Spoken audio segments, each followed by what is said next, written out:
The atmosphere in the courtroom was electric. Journalists from around the world crowded the back of the room, their cameras ready, phones buzzing with updates. The world was watching.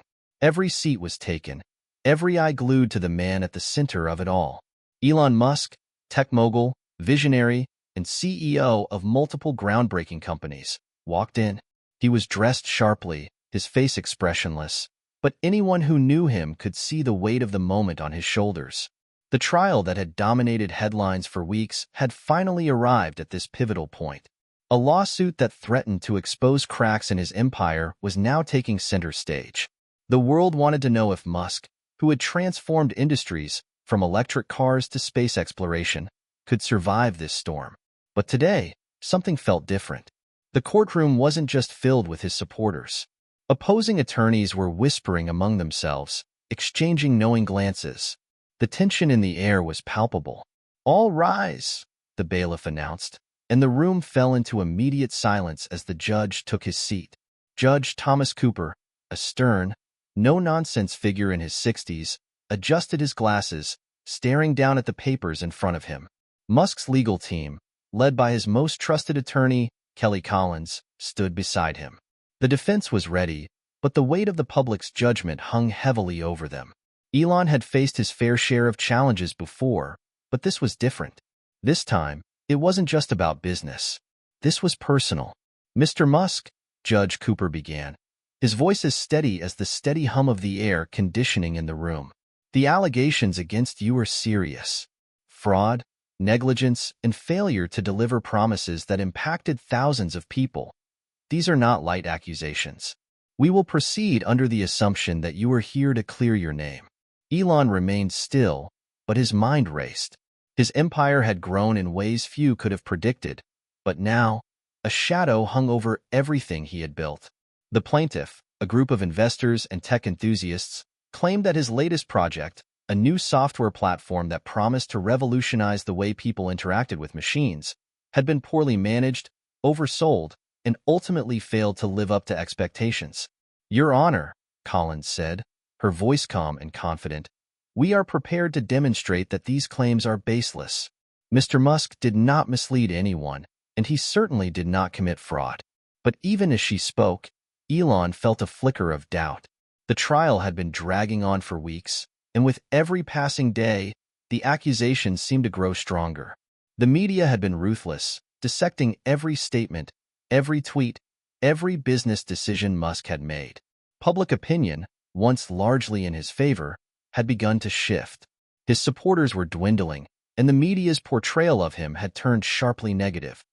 Elon looked at the faces of his legal team, then turned his gaze to the plaintiff's side. His adversary, the lead lawyer for the opposing side, was a well-known litigator named Victor Stevens.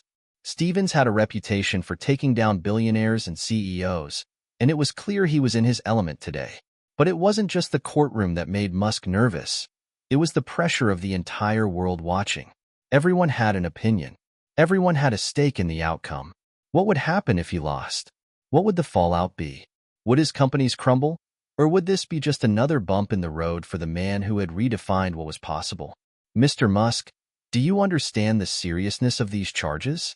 Judge Cooper asked, his gaze sharp and unyielding. Elon took a deep breath. This wasn't just another challenge. This was a fight for his legacy, a fight for everything he had worked so hard to build. "Yes, Your Honor," he replied quietly, his voice steady but laced with an undercurrent of determination. "I understand the charges, and I will prove that they are false." As the trial began, the words echoed in his mind. "I will prove that they are false." He had faced enormous obstacles before, from technical failures to public backlash, but this time felt different. The stakes were higher, and the consequences more severe. This wasn't just about his companies or his wealth. This was about his very identity. Could he overcome this? Could he, Elon Musk, the man who had once defied the odds, find a way out of this seemingly hopeless situation? And then, as the first witnesses were called, Elon realized that this wasn't going to be just another court case. This was going to be a battle of wills, a test of his resolve, his vision, and his very future. But the question lingered in the back of his mind, one he wasn't quite ready to ask out loud. What if this time he couldn't win? Hit subscribe and leave a comment with where you're watching from. This story might just spark a new beginning. What's one thing that always pushes you forward, even when things get tough? Elon Musk was not just a name. He was a symbol of ambition, innovation, and sometimes controversy. His journey from a curious child in Pretoria, South Africa, to one of the most influential and polarizing figures in the world had been nothing short of extraordinary. But behind the public persona, the billionaire tech mogul and space explorer, lay a person shaped by relentless drive, an unyielding belief in his vision, and a series of personal battles that had defined much of his life. Born in 1971 to a Canadian mother and a South African father, Musk grew up in a household that was far from conventional. His father, Elon Musk, was an engineer, and his mother, May, was a dietitian and a model. Despite their successful careers, Elon's early years were marked by tension at home. His parents' divorce when he was a young boy left him struggling with feelings of abandonment. His father, whom he later described as emotionally distant, had a significant impact on his early years. From an early age, Elon showed signs of brilliance. A voracious reader, he devoured books on everything from science fiction to technology, and at just 12 years old, he taught himself computer programming and created a video game called Blaster, which he sold for $500. It was clear even then that he wasn't like other kids.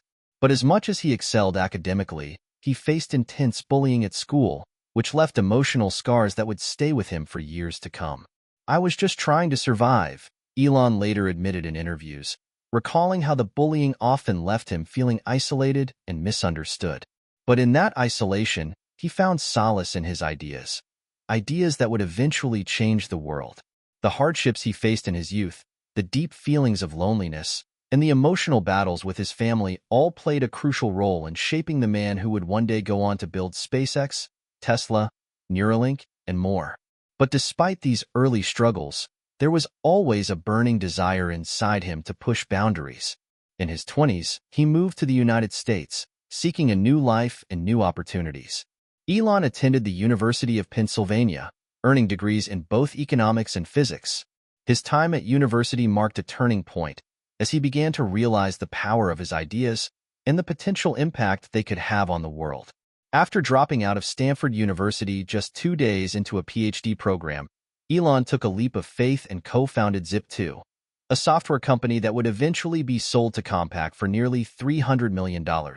That initial success, however, was just the beginning. Elon's real ambition lay in transforming entire industries. Tesla, SpaceX, SolarCity, each of these companies was a manifestation of his belief in technology's power to drive change. He wasn't just trying to make money, he was trying to save the world. He wanted to make humanity a multiplanetary species and to reduce our reliance on fossil fuels.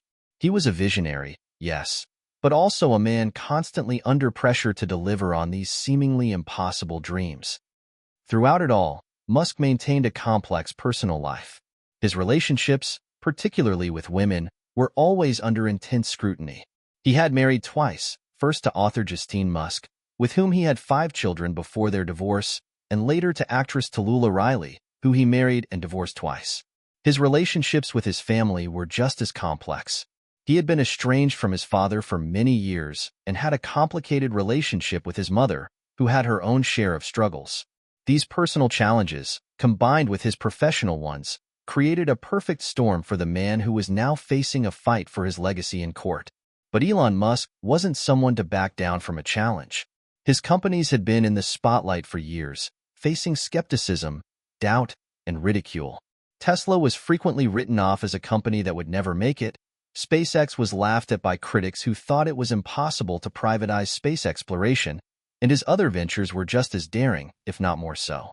Yet, time and time again, Elon proved the doubters wrong. Despite his track record of success, Elon's past had come back to haunt him. Now, in the courtroom, his vision of revolutionizing the world was at risk of unraveling in front of the world. The stakes were higher than ever. But as the trial continued, one thing became clear. Elon Musk wasn't just fighting for his companies, or even his billions. He was fighting for his identity.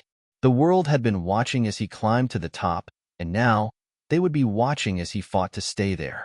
His childhood scars, his broken relationships, and his relentless drive had all brought him here. And the question remained, would he be able to weather this storm, or would this legal battle be the one that took him down?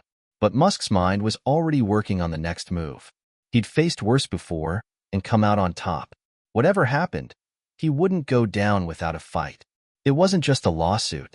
It was the culmination of years of tension, of failed promises, of lofty ambitions that, for many, had never seemed realistic. The accusations had shaken Elon Musk's world to its core, not just in the court of law, but in the court of public opinion as well. The media had latched onto the story like a pit bull, and the more it was dissected, the bigger the stakes became. The lawsuit was filed by a group of investors who felt they had been misled by Musk's overzealous projections. It was centered around a recent project Musk had pitched as a revolutionary piece of technology, an advanced artificial intelligence system that he claimed could be the future of human-computer interaction. According to the investors, they had been promised that the product was years ahead of anything else in the market, that it would be the next big thing, the key to unlocking an entirely new era of tech. But when the product failed to deliver on those promises, the investors came forward, accusing Musk of fraud and negligence. They alleged that he had intentionally inflated the product's capabilities to secure investment, knowing that it was nowhere near completion. What started as a small legal dispute quickly snowballed into a global spectacle. Headlines across the world screamed about Musk's fall from grace, about the brilliant innovator who had failed to live up to his promises. Elon's legal team, which included some of the most seasoned attorneys in Silicon Valley, worked tirelessly to combat the claims. They argued that the failure of the project was a result of unforeseen technical challenges, not deliberate deception. The system, they argued, had been in development for years, and Musk had always been upfront about the risks involved. The plaintiffs were simply disgruntled investors who didn't understand the complexities of cutting-edge technology. But the damage was done. Every day, the trial was broadcast live, with millions of viewers hanging on every word. Social media buzzed with opinions, some defending Musk, others condemning him. His reputation, which had once been rock solid, was now under siege. The man who had promised to send humanity to Mars was now being painted as a charlatan. But even as the walls seemed to close in on him, Elon Musk remained unfazed. He had dealt with controversy before. Tesla had been written off as a failure by Wall Street more times than he could count. SpaceX had been laughed at by experts who thought privatized space exploration was an impossible dream. And yet, time and time again, Musk had proven them wrong.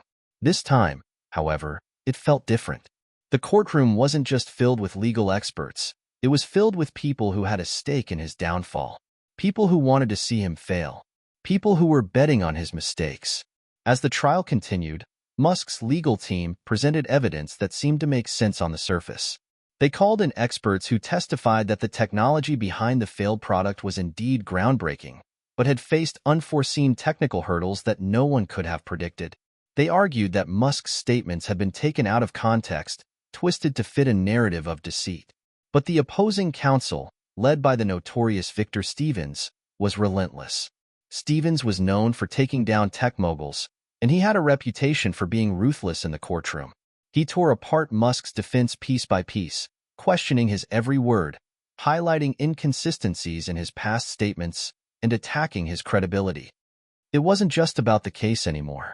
Stevens wasn't just trying to win the lawsuit, he was trying to destroy Musk's public image.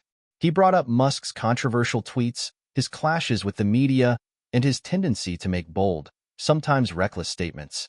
Stevens painted Musk as a man who was too eager to push his own agenda, regardless of the consequences. For Musk, it was a painful reminder of how his ambition had often led him to make decisions that, in hindsight, had been too risky.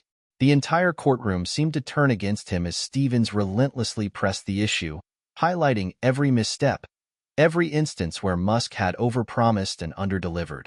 As the first week of the trial came to a close, Elon sat in the defense chair, feeling the weight of the world pressing down on him. He had been through so many battles, but this one felt different. His mind raced, trying to think of a way out, some move that would change the course of the trial. There had to be something he could do. It was at that moment that he realized This wasn't just about proving he wasn't guilty. This was about turning the narrative around. He had always been a man of ideas, a man of action. If there was one thing he knew how to do, it was to innovate. Perhaps it was time to innovate in the courtroom. He looked at his legal team. "We need to change the game," he said, his voice steady. "I'm not going to sit here and let them destroy everything I've worked for." His team exchanged uncertain glances, but Musk's resolve was clear. He had no intention of going down without a fight. The next day, the trial continued, and in the background, a new idea was beginning to form in Musk's mind. Something that would turn the entire case on its head. The courtroom was tense as Elon sat silently at the defense table, the weight of the world hanging in the air. Every inch of his being was focused, his mind racing through possibilities. How could he turn this around? What could he do to change the narrative that was being built against him? Victor Stevens, the lead attorney for the plaintiffs, was relentless in his cross-examination. He had already ripped apart most of the defense's case, and it seemed like Musk was losing ground by the day. Every day, the media coverage was getting worse, with critics questioning his every move. The press was having a field day, speculating on whether this would be the downfall of the man who had once seemed invincible. Stevens, sensing the shift in public opinion, was pressing harder. "Mr. Musk," he said, his voice dripping with sarcasm, "do you truly believe that the public can trust your word when you've consistently failed to deliver on promises?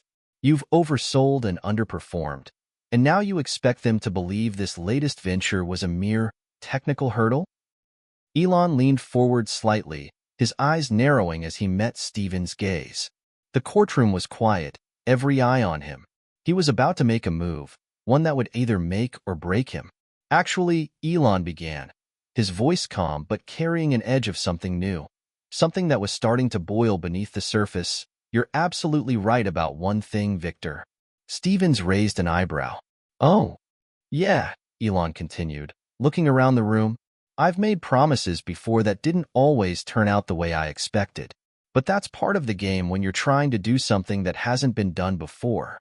The risks are high, but the rewards can be life-changing. Not just for me, but for the world. That's why I do it." The room was quiet, the audience hanging on every word. His legal team was tense, unsure of where this was going, but Elon's confidence was unwavering. "And here's the thing," Musk said, his eyes scanning the room. "I'm not here to play by the old rules. I never have. This isn't just about some failed tech project, some missed deadline. This is about something bigger." The atmosphere shifted. His words hung in the air like a challenge. Musk wasn't just defending himself anymore. He was making a statement. "I'm going to tell you something that will change the way you look at this case. And at me," he said, as the courtroom waited in anticipation. He paused, allowing the tension to build before delivering the bombshell.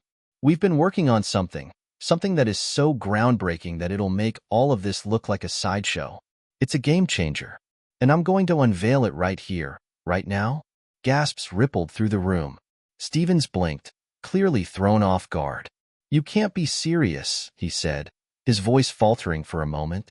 "Oh, I'm serious," Musk replied, the corners of his mouth twitching in a knowing grin. "But I'm not just going to talk about it. I'm going to show you. Right here, in this courtroom." Elon turned to his legal team, who exchanged nervous glances. Kelly Collins, his lead attorney, whispered urgently in his ear. "Elon, are you sure? You can't just drop something like this without preparation. It could backfire." But Elon wasn't listening. He was already in the zone, already thinking of the possibilities.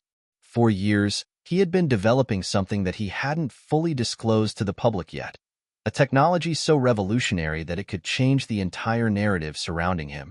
It wasn't just another software or tech gadget.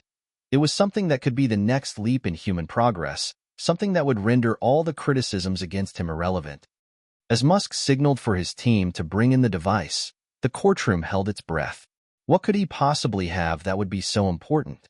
The doors to the courtroom opened, and two technicians walked in, wheeling in a sleek, unmarked box. They placed it on the table in front of Elon, who nodded to them. He stood up, and the room fell into a hush. "Let me introduce you to the future," he said, his voice booming with energy. The box was opened, revealing a small device connected to a series of screens. It was simple in design, but the complexity of the technology behind it was anything but. Elon began to explain. This, he said, pausing for effect, is an artificial intelligence neural interface. It allows direct, instantaneous communication between the human brain and computers. No wires, no wearables, just thought. This is the technology that will redefine everything we know about computing. And it works. The courtroom erupted into whispers. Skepticism was visible on the faces of the jury, but Elon's confidence was palpable. He continued to demonstrate how the interface worked, controlling a computer merely by thinking about it, moving data, and manipulating the screens with nothing but his mind. The technology was truly mind-blowing, literally.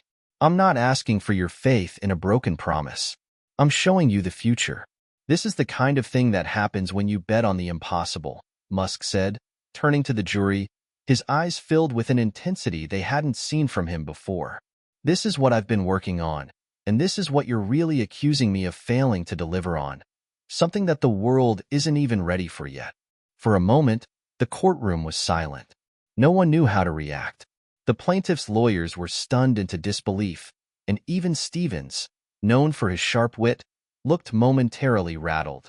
Musk had just presented not just a defense, but a bold declaration of his vision. A vision that transcended the case, transcended the courtroom. As the jury members leaned forward, their eyes wide with wonder, Elon added with a sly grin, "This isn't just a tech failure. This is the future, and I'm the one who's going to take you there." The room was still buzzing with disbelief as Musk's announcement hung in the air. No one had expected this, a groundbreaking revelation that was not just about defending himself, but about reshaping the entire context of the trial. The stakes had been raised to an entirely new level, and the audience could feel it. The courtroom had become a stage for something far bigger than just a lawsuit. Elon Musk stood confidently at the front, his hand resting lightly on the device that had stunned everyone in the room. He watched as the attorneys on both sides scrambled to process what had just been presented.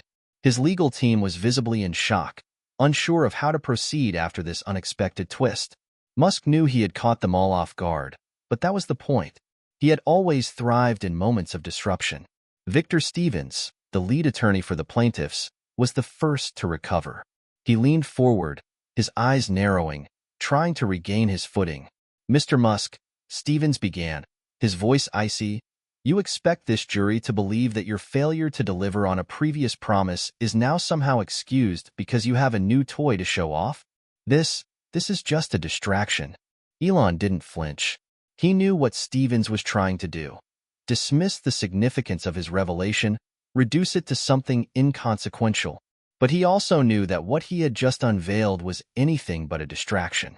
It was the truth, the kind of breakthrough that would eventually make all the small failures and missteps pale in comparison. "No, Mr. Stevens," Elon replied, his voice calm yet resolute. "This isn't a toy. This is the future. This is proof that when you bet on the impossible, sometimes you end up changing the world. And that's what I've been doing all along. I'm not here to argue semantics or missteps. I'm here to show you that the world is on the brink of something extraordinary." There was a charged silence in the room as Musk's words settled over the jury. The media had been frantically taking notes, snapping photos, and broadcasting every moment live. This was the moment everyone had been waiting for, the moment when Elon Musk took control of the narrative. Musk turned to his legal team, who had finally recovered from their shock. Kelly Collins gave him a nod, signaling that they would continue the defense. But she was still processing everything. "Elon," she whispered, "you've just given them a glimpse of what you've been working on. But that's not the point of this trial. We need to prove you didn't commit fraud. We need to focus on that." "I know," he replied, his voice steady. "But the world needs to see the bigger picture. We need to show them why the risks were worth taking, why we were trying to do something that no one else dared to. If we win this case, it's not just for me. It's for everyone who believes that the impossible is worth pursuing." Kelly gave him a look of concern, but she knew better than anyone that Elon Musk was never just about the bottom line. He was about legacy, about vision. And in that moment, she understood that this was more than just a legal battle. It was Musk's fight for his place in history. As the trial proceeded, Musk's demonstration of the neural interface became the talk of the town. The news spread like wildfire, and soon everyone was scrambling to understand the full implications of what he had shown. Experts in the tech world were floored. Could this really be the next step in human-computer interaction? Could this be the breakthrough that would finally give humanity the ability to directly interface with artificial intelligence? The more the public learned about the neural interface, the more the criticism of Musk's past failures seemed to fade into the background. His vision was audacious, yes, but it was also undeniably powerful. He was no longer just a businessman trying to recover from a failed product. He was a visionary who had unveiled a technology that could revolutionize industries across the globe. But even as the public's opinion of Musk shifted, the courtroom remained a battleground. Stevens, despite his initial shock, quickly regrouped. He was a seasoned litigator, and he knew that public sentiment didn't matter in the courtroom. What mattered were the facts, the legal arguments, and the ability to control the narrative. And he wasn't about to let Musk get away with turning the trial into a spectacle. Stevens rose to his feet. "Your Honor, this new breakthrough that Mr. Musk has presented may indeed be remarkable, but it does nothing to address the core issue of this case. Whether Mr. Musk misled his investors and caused them to lose millions. You can't simply distract us with flashy technology. We're here to deal with facts, not futuristic promises." Elon's team braced themselves for the response. They knew that Stevens wasn't done. The real question was whether they could keep the momentum going, or if Stevens would regain control. Judge Cooper, who had been listening intently, adjusted his glasses. "Mr. Musk, you've presented something extraordinary. However, I need to remind you that this case is about the allegations raised by the plaintiffs. You've shifted the focus to a new piece of technology, but that does not absolve you of the claims made against you. The jury will need to consider this information in the context of your alleged actions in the past." Musk nodded, acknowledging the judge's words. "I understand, Your Honor. But I also believe that the context of my actions, my vision, and the technology I've built, this is exactly the point. The truth is, no one has ever dared to try the things I've tried. I've risked everything, and sometimes things don't work out as planned. But that's the price of innovation." The judge leaned back in his chair, his fingers steepled as he considered Musk's words. "Very well. We will proceed with the trial, but Mr. Musk, I urge you to focus on the specific allegations at hand. We will not be swayed by a demonstration of future technology unless it is directly relevant to this case." Elon turned to his team, and Kelly whispered, "You've made your point, Elon. Now we need to bring it back to the defense. The jury needs to see why these investors misunderstood the risks involved." Musk nodded, the fire still burning in his eyes. He knew the road ahead would be difficult, but for the first time in the trial, he felt a surge of hope. He had made his mark, and no matter how this case turned out, he had already proven something. He wasn't just a businessman. He was a force to be reckoned with. The next few days in the courtroom were nothing short of a roller coaster. Elon Musk had successfully shifted the focus of the trial, but he knew that the real battle was only just beginning. His revelation of the neural interface had sent shockwaves through the media, but it had also intensified the scrutiny on his every move. The world was watching, and the jury was weighing every word, every action, carefully. Musk's legal team had regrouped after the dramatic demonstration, focusing on reinforcing the argument that the failure of his previous project was a result of unforeseen challenges, not deceit. But Stevens wasn't giving them an inch. He knew that to win, he had to dismantle Musk's defense, piece by piece, and make the jury see that the brilliant innovator in front of them was, in fact, a man who had taken investors for a ride. The next morning, the court was packed. Reporters were lined up outside, their cameras flashing as they prepared for another day of the trial. Inside, the air was thick with tension as both sides prepared for their next moves. Victor Stevens was the first to speak, his voice cool and calculated as he addressed the jury. "Ladies and gentlemen, we've heard a lot of talk about big ideas, about innovation, about the future. But we haven't heard a satisfactory explanation for why investors were led to believe that a product was ready when it clearly was not.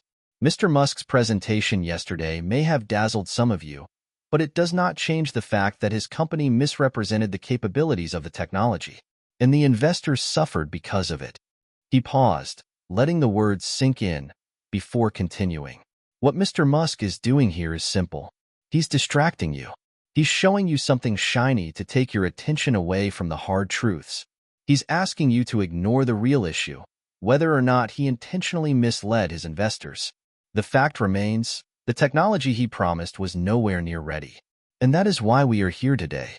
The jury listened intently, nodding at Stephen's words. The tension in the room was palpable. Musk remained stoic, his eyes never wavering as Stephen spoke. He knew that the real fight was still ahead of him. Stevens was trying to paint him as a man who had taken advantage of his investors' trust, and he needed to show that wasn't the case. When it was his turn to speak, Musk stood up slowly, his presence commanding attention. He took a deep breath and began. "Mr. Stevens makes some very compelling points," Musk said, his voice steady. "But let me ask you this. When was the last time anyone in this room believed in something big? Something that others told you was impossible? Something that no one else had the guts to try? When was the last time you took a risk because you believed in a vision?" He paused, his eyes scanning the jury. "I'm not here to defend a product or a failed project. I'm here to defend my vision. I'm here to show you that what I've been working on is not about making a quick buck. It's about changing the world. I've always believed in thinking bigger, in taking risks. And yes, sometimes those risks don't pan out the way we want them to. But that doesn't mean I didn't try." Musk's voice grew stronger, his confidence radiating as he spoke. "I'm asking you to understand that the future is never a straight line. There will always be setbacks, failures, and moments of doubt. But those of us who believe in innovation know that you can't let those setbacks stop you. You push forward, you learn, you adapt, and you keep going. That's what I've done my entire career." He took a step forward, his gaze locking with the jury. "And yes, I took risks, big ones. But those risks, those mistakes, they don't define me.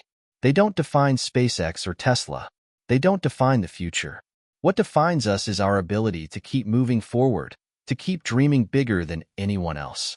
And I believe that's exactly what I've done. This lawsuit? It's just another setback.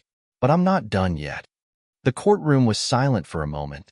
Musk had just delivered his most powerful statement yet, and the gravity of his words was undeniable. For the first time, the jury looked at him differently, not just as a businessman, but as a visionary who had put everything on the line for his dreams. Victor Stevens was quick to respond, but his voice lacked the same conviction it had earlier. "Mr. Musk is a visionary, yes, but his vision doesn't absolve him from the responsibility of his actions. Investors were harmed because they trusted in promises that were never delivered.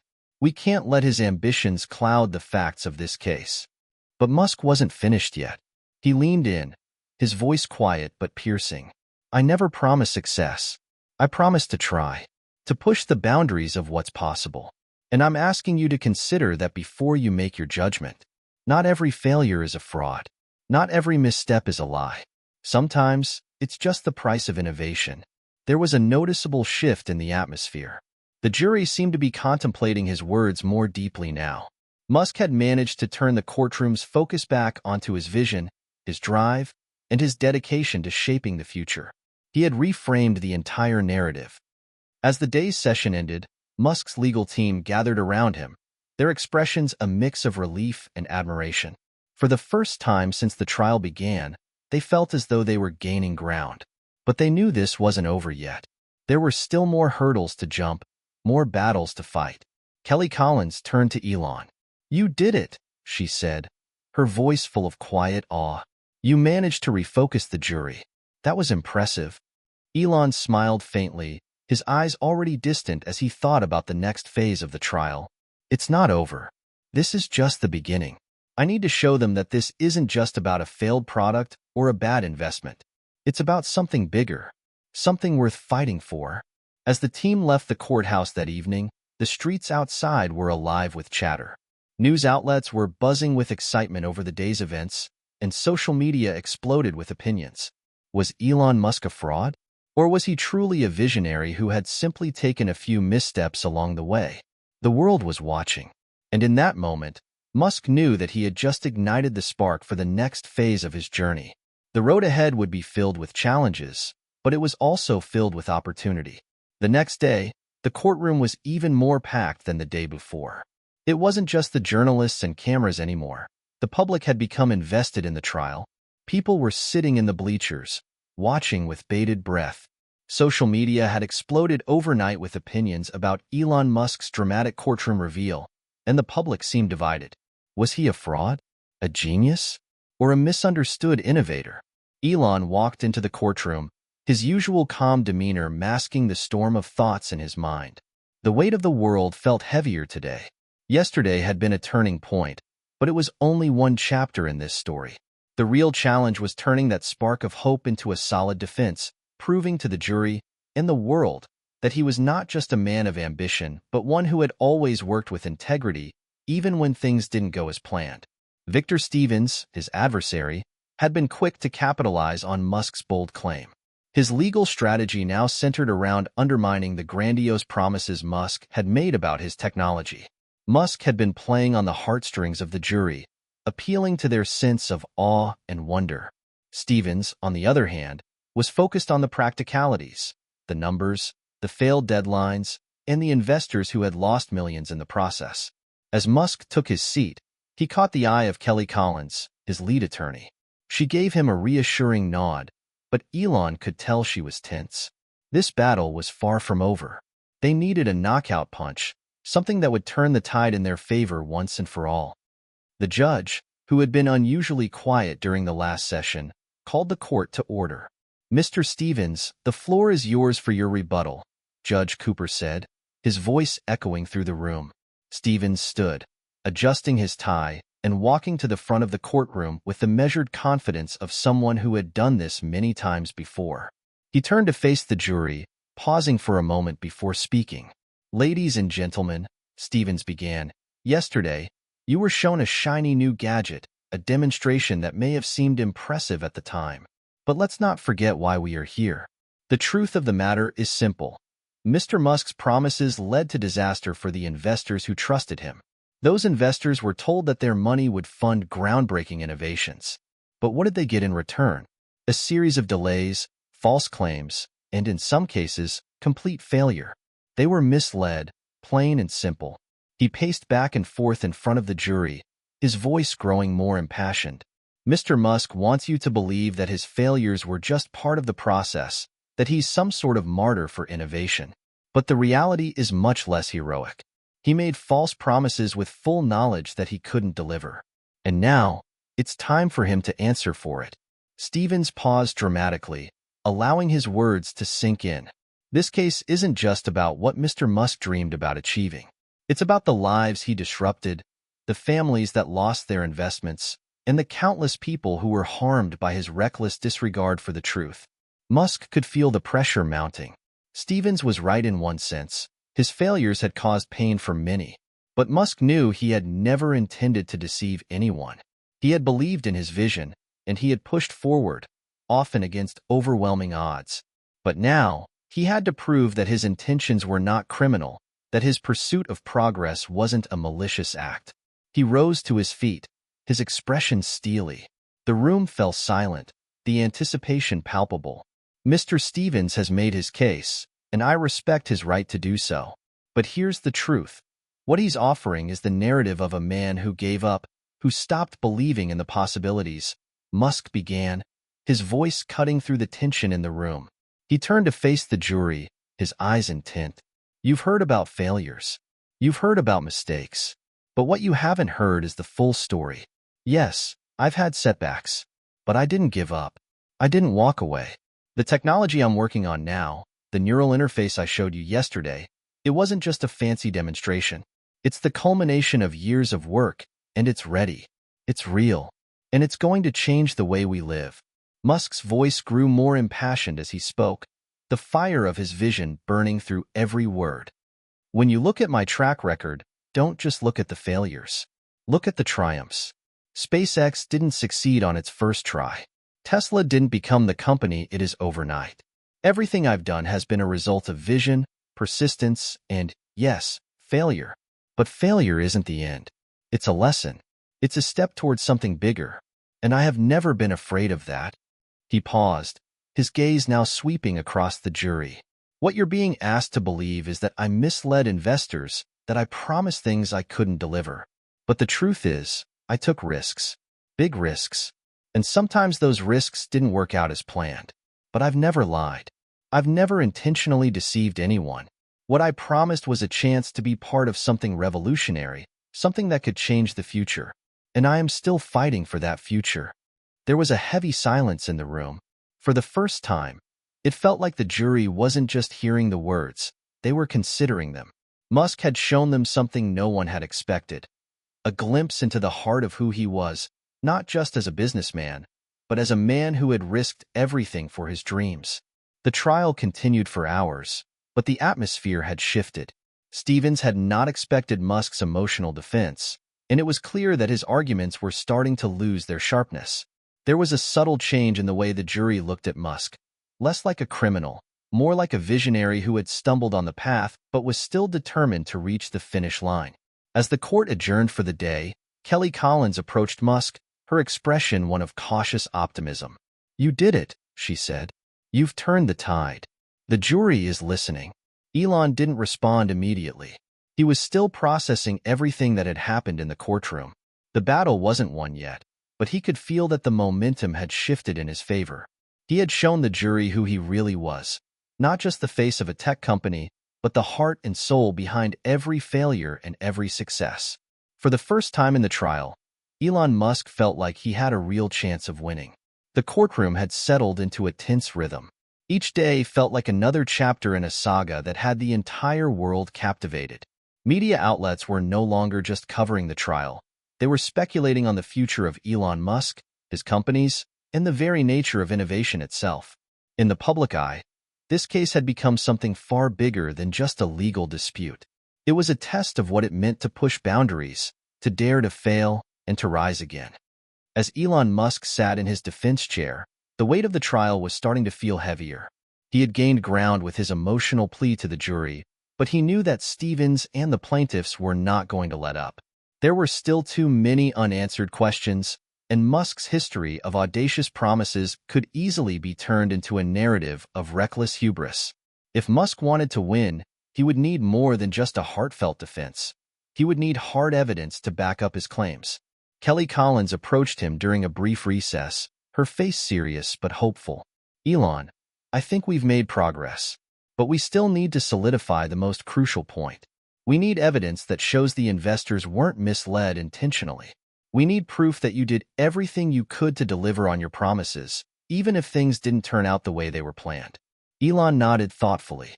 He had never been the type of person to shy away from hard work or difficult conversations. This case was no different. He knew that the evidence would be the key to clearing his name. But the question was, what proof could he offer that would show the world his true intentions? The next day, the trial continued with a new wave of testimony. Stevens was relentless, cross-examining witnesses one by one, digging deep into the minutiae of every failed product launch, every missed deadline, every investor complaint. But what Stevens hadn't anticipated was the defense's response. Musk's legal team had been working tirelessly behind the scenes, and they had uncovered new evidence that would shift the trial's direction once more. They had a set of emails from Musk to his investors, private communications in which he expressed his own frustrations about the delays, his relentless pursuit of perfection, and his commitment to delivering the best possible product. The emails were candid, raw, and showed Musk's unvarnished thoughts as he grappled with the difficulties of building revolutionary technology. In one email, dated a year before the trial, Musk wrote, "I know we're not where we want to be, and I can't promise you when we'll get there. But I can promise that I won't stop trying. This isn't just about money. It's about creating something that will change the world. It's going to be hard, but it's worth it." Musk's legal team was prepared to introduce these emails as evidence, and when they were read aloud in court, the impact was immediate. The courtroom went silent. Stevens, caught off guard by the raw honesty in the emails, stumbled over his words as he tried to process the new development. Musk stood up as the emails were presented, his heart pounding in his chest. For a moment, he felt a wave of vulnerability wash over him.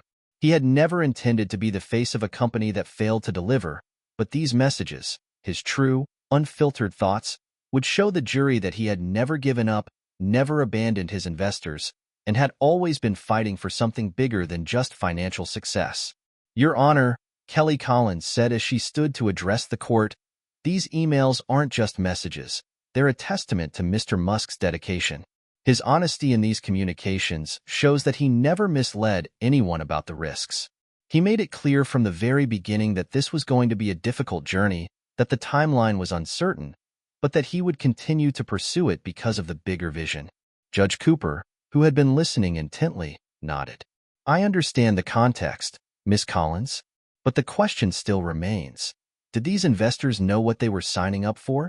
Were they fully aware of the risks?" Stevens quickly interjected. "Your Honor, these emails may show Mr. Musk's personal commitment, but they don't change the fact that investors were misled about the readiness of the product. We need to look at the bottom line, not Mr. Musk's intentions." But Musk's legal team wasn't done.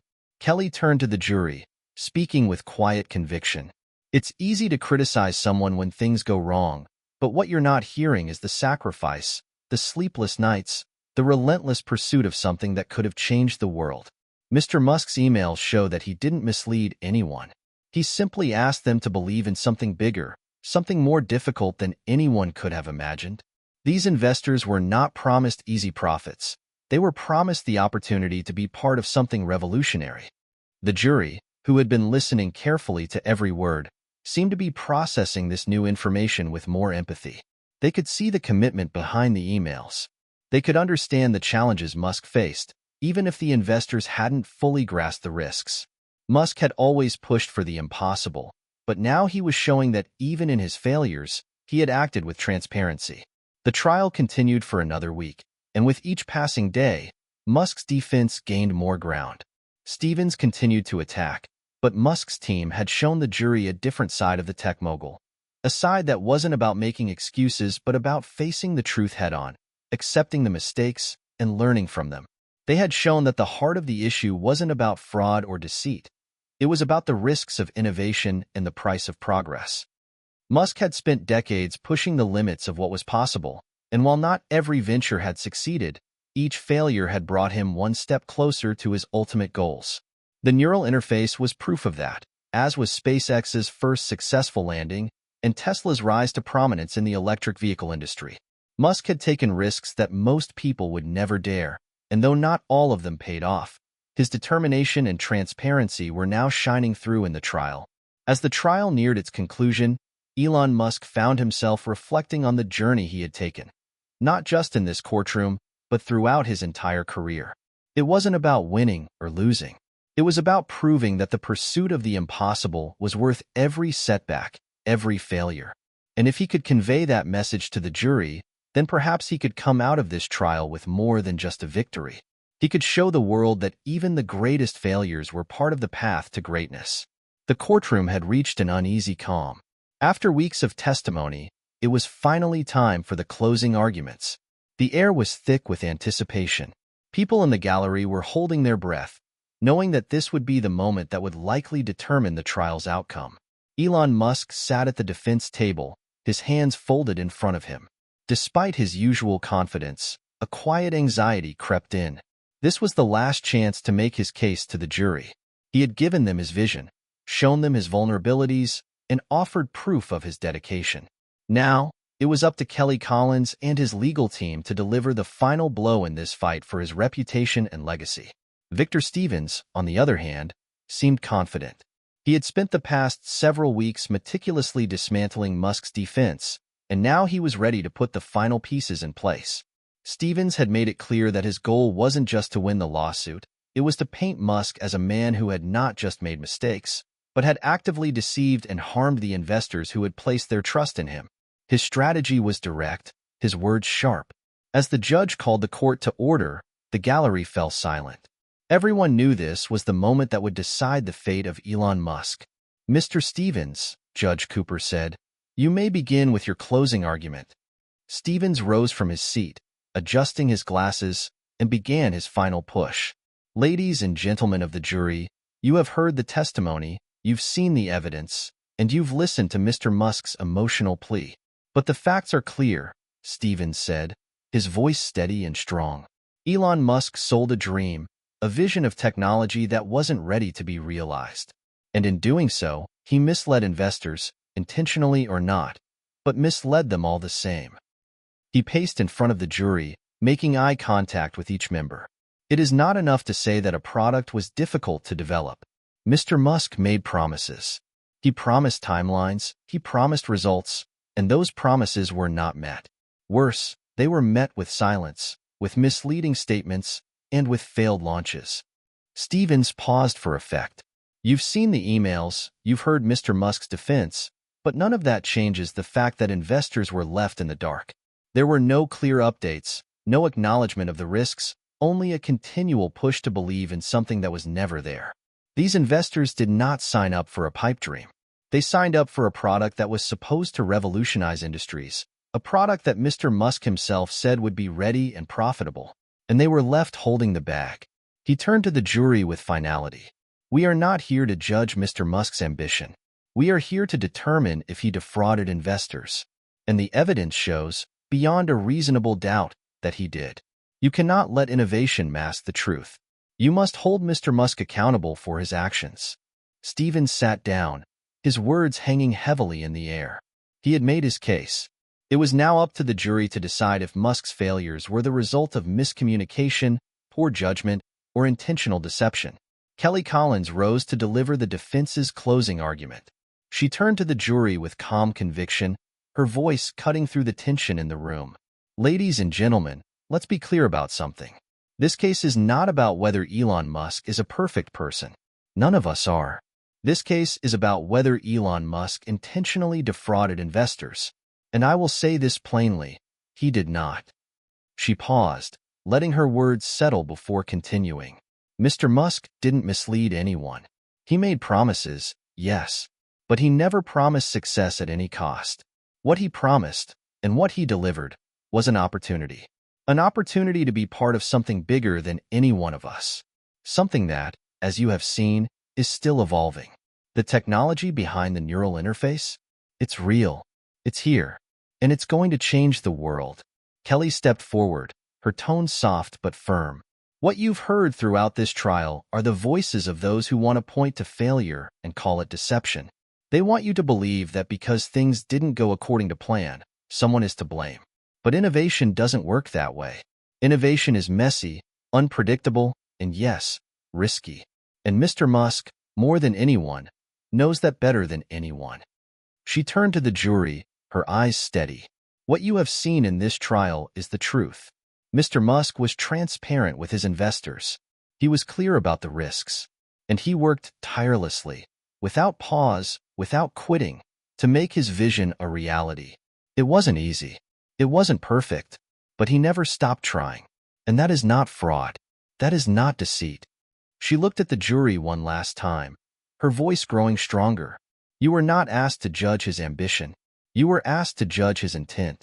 And the evidence clearly shows that his intent was never to deceive, but to create.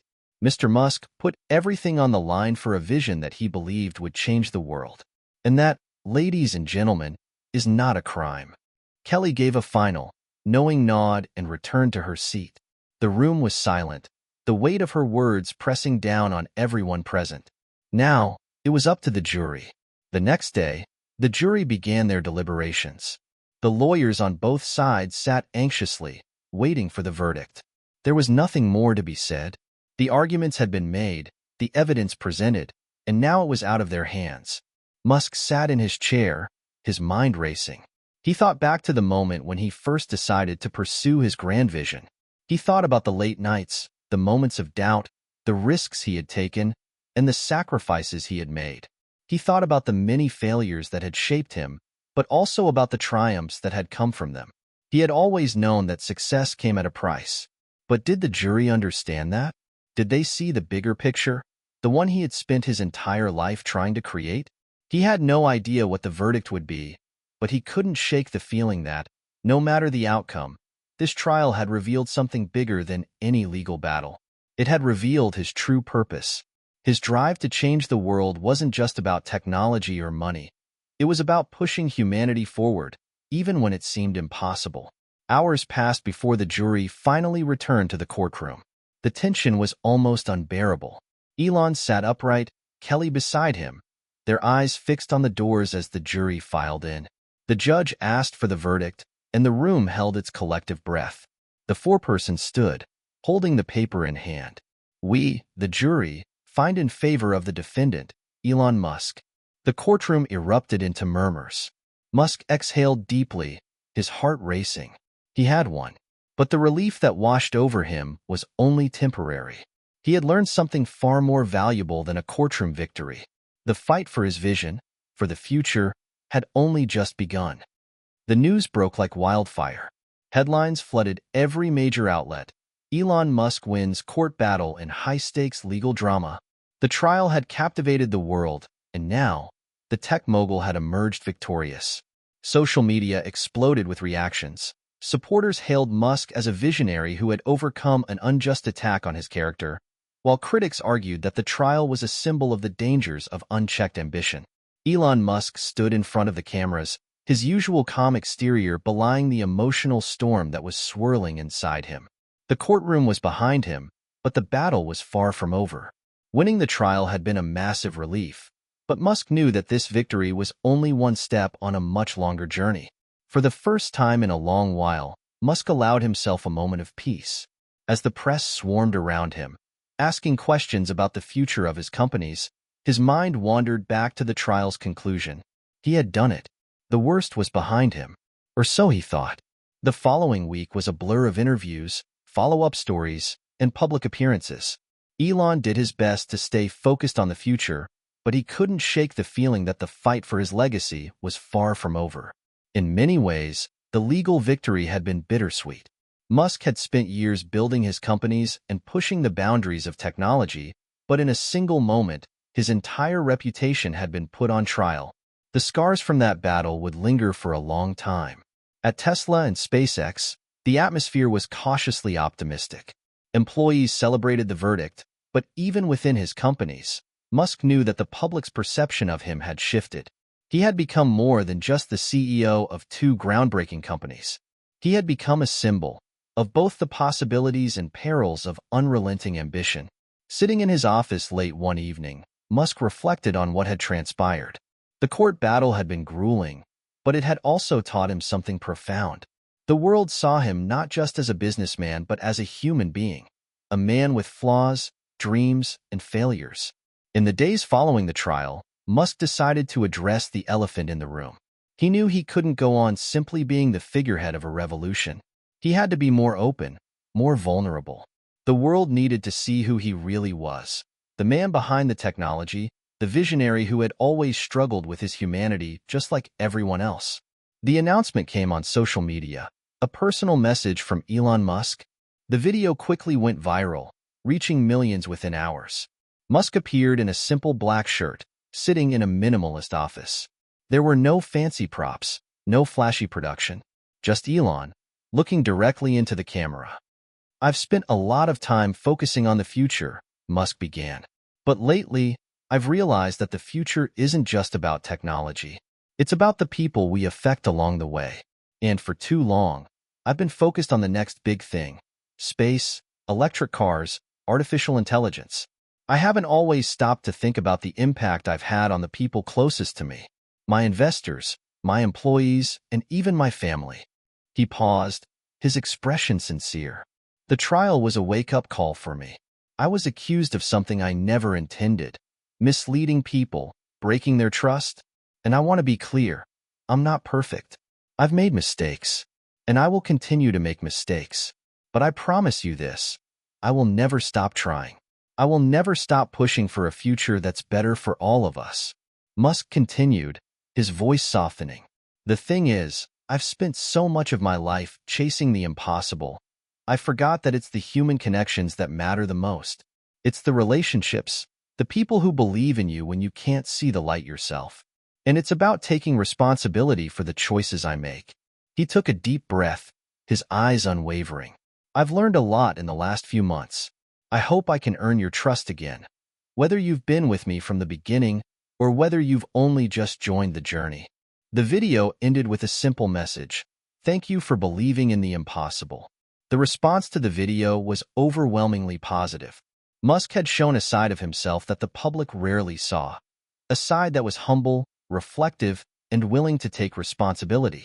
The verdict in the courtroom had been a victory, but this moment, this raw, personal message, had the potential to change everything. As Musk read through the flood of comments and messages, he realized that he had won something far more valuable than the trial itself. He had earned back a part of his humanity, a part that he had neglected in his pursuit of greatness. The world now saw him not just as a genius inventor or an enigmatic billionaire, but as a person who had struggled, failed, and grown. But even as the world seemed to forgive him, new challenges loomed. There were still investors to appease, competitors to outmaneuver, and technologies to develop. Elon knew that he couldn't afford to rest on his laurels. The world was moving fast, and there was still so much to accomplish. SpaceX's Mars project remained on track, though its future was uncertain. Tesla's electric cars were becoming more popular, but the competition in the electric vehicle market was increasing. The neural interface, though groundbreaking, still faced many obstacles before it could reach the mass market. Musk's companies were in a delicate balancing act. He had to continue pushing the boundaries of what was possible, all while repairing his relationships with investors, the public, and his employees. The pressure was immense, but Musk thrived in it. For him, there was no other way to live. As the months passed, Musk's legal battle faded into the background. The media cycle moved on, new controversies and stories took its place. But for Elon Musk, the lessons learned during the trial had remained. He had a new sense of purpose and a renewed focus on the people who had supported him all along. He wasn't just trying to change the world anymore. He was trying to build a future that was better for everyone. And while the road ahead would certainly be filled with more obstacles, Elon Musk was more determined than ever. He had faced the legal and public scrutiny, emerged victorious, and now, he had set his sights on the next frontier. Months had passed since the trial, and life seemed to have returned to a semblance of normality for Elon Musk. Tesla and SpaceX were thriving. His businesses had survived the public scrutiny, and even though the media was no longer obsessed with the court case, there was a feeling that something had shifted. People were watching him more closely, expecting not just innovation, but redemption. Musk had shown a vulnerable side in his public message, and in the eyes of the world, his triumph wasn't just in the courtroom but in his ability to rise above the criticism. Yet, despite the overwhelming positive response, Musk knew there was still work to do. The world didn't forget that easily. Investors, competitors, even his own employees, were all watching, waiting for him to prove that he had learned from his mistakes. The stakes were high, but Musk had always been someone who thrived in the face of adversity. It was on a quiet afternoon in his office at SpaceX headquarters that Musk got the call that would send ripples through his world. The voice on the other end of the line was familiar but urgent. "Elon, we need to talk," the voice said. It was from Tom Reynolds, a longtime investor who had been one of the biggest backers of Musk's ventures. "We're hearing rumors, big ones. There's an impending challenge that could shake the very foundation of what you've built." Musk's stomach tightened. He had dealt with rumors before, but this felt different. The urgency in Reynolds' voice was unmistakable. "What's going on?" Musk asked, his tone measured. Reynolds hesitated before answering. "There's been a major breakthrough in AI technology, one that could potentially outpace Neuralink by years. It's being developed by a rival company, and the market is already reacting. Your competitors are gearing up for a shift, and they're coming for you." Musk paused, taking in the gravity of the situation. "How serious is this? And how long do we have to prepare?" Reynolds' voice grew more intense. "Serious. This could be the breakthrough that redefines everything: healthcare, automation, communication. The kind of technology that could make your vision for Neuralink feel obsolete." The words hung in the air like a threat. For a moment, Musk was silent. He had spent so many years building up these companies, creating industries that would change the world. And now, just as he was beginning to feel the weight of his triumph, the world was shifting again. "I'll need to see everything on this," Musk said firmly. "I'm not letting someone steal our future. We've come too far for that." Reynolds responded quickly. "We're already on it. But we need you to lead. Now more than ever." The days that followed were a blur of meetings, strategy sessions, and urgent plans to outpace this new development. Musk threw himself into work with a ferocity that even his closest colleagues had not seen before. If there was one thing that Musk understood better than most, it was the relentless nature of technological progress. The competition had a head start, but Musk was used to being the underdog. He assembled a task force of the brightest minds at Tesla, SpaceX, and Neuralink. Together, they would explore ways to innovate faster than anyone could imagine. Musk knew the pressure was on. This wasn't just about maintaining his company's positions. It was about proving that his vision had staying power, that he could evolve and adapt. But as much as Musk tried to focus on the task at hand, the tension was palpable. He couldn't help but feel like he was walking on a tightrope, balancing the need to innovate while managing the growing anxiety that came with the knowledge that his rivals were catching up. Late one night, after a long day of brainstorming, Musk walked alone through the hallways of SpaceX headquarters. He had been here countless times before, but tonight it felt different. The weight of the world was pressing down on him. As he passed by the models of rockets and the intricate designs of future spacecraft, he couldn't help but feel the familiar spark of excitement, the same feeling he had when he first embarked on this journey. The future was always just out of reach, but that was what made it worth pursuing. His thoughts were interrupted by a sudden noise behind him. He turned to see Kelly Collins, his trusted lawyer, approaching. She had been a constant ally throughout the trial and in the months since, offering legal advice and a steady hand in the chaos. "Elon," Kelly began, "I know you're under a lot of pressure, but I need to tell you something. There's a chance this competition could be more than just a technological threat. There are rumors they may try to go after you legally, claiming that some of your patents are too similar to theirs. It's a tactic to slow you down, and I wouldn't be surprised if it happens sooner rather than later." Musk stopped in his tracks, his mind racing. So they're not just after the market. They're coming after my intellectual property? Kelly nodded grimly. It's not out of the realm of possibility.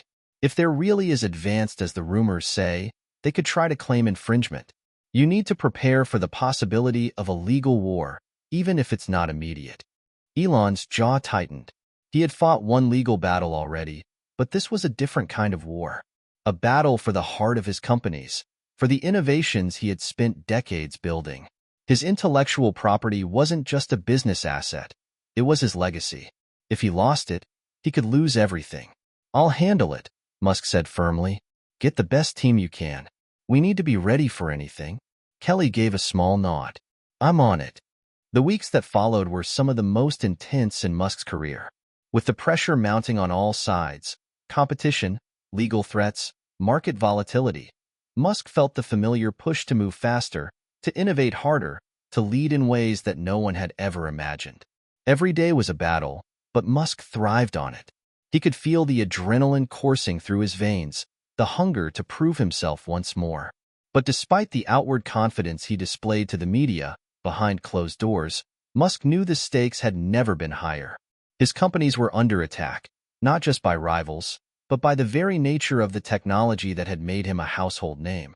The world of innovation had always been a race, but now it felt like it was a race against time. Musk had faced impossible odds before, but this new challenge, this battle for his future, felt like the ultimate test. Could he adapt fast enough? Could he pivot when necessary, outpace the competition, and protect the legacy he had worked so hard to build? As he stared out at the models of SpaceX rockets, Musk realized one thing for certain. The future wasn't something you could predict. It was something you had to create. And he was ready, once again, to push the boundaries of what was possible. Hit subscribe and leave a comment with where you're watching from. This story might just spark a new beginning. What's one thing that always pushes you forward, even when things get tough? The days blurred together as Elon Musk navigated through the growing storm. News of the rival company's advancements continued to spread, sending shockwaves through the tech industry. While the media had focused on Musk's court case months ago, now they were zeroing in on his company's future prospects. Tesla, SpaceX, and Neuralink were all in the spotlight, and not necessarily in a good way. Every major investor, every tech journalist, and every competitor was watching to see what Musk would do next.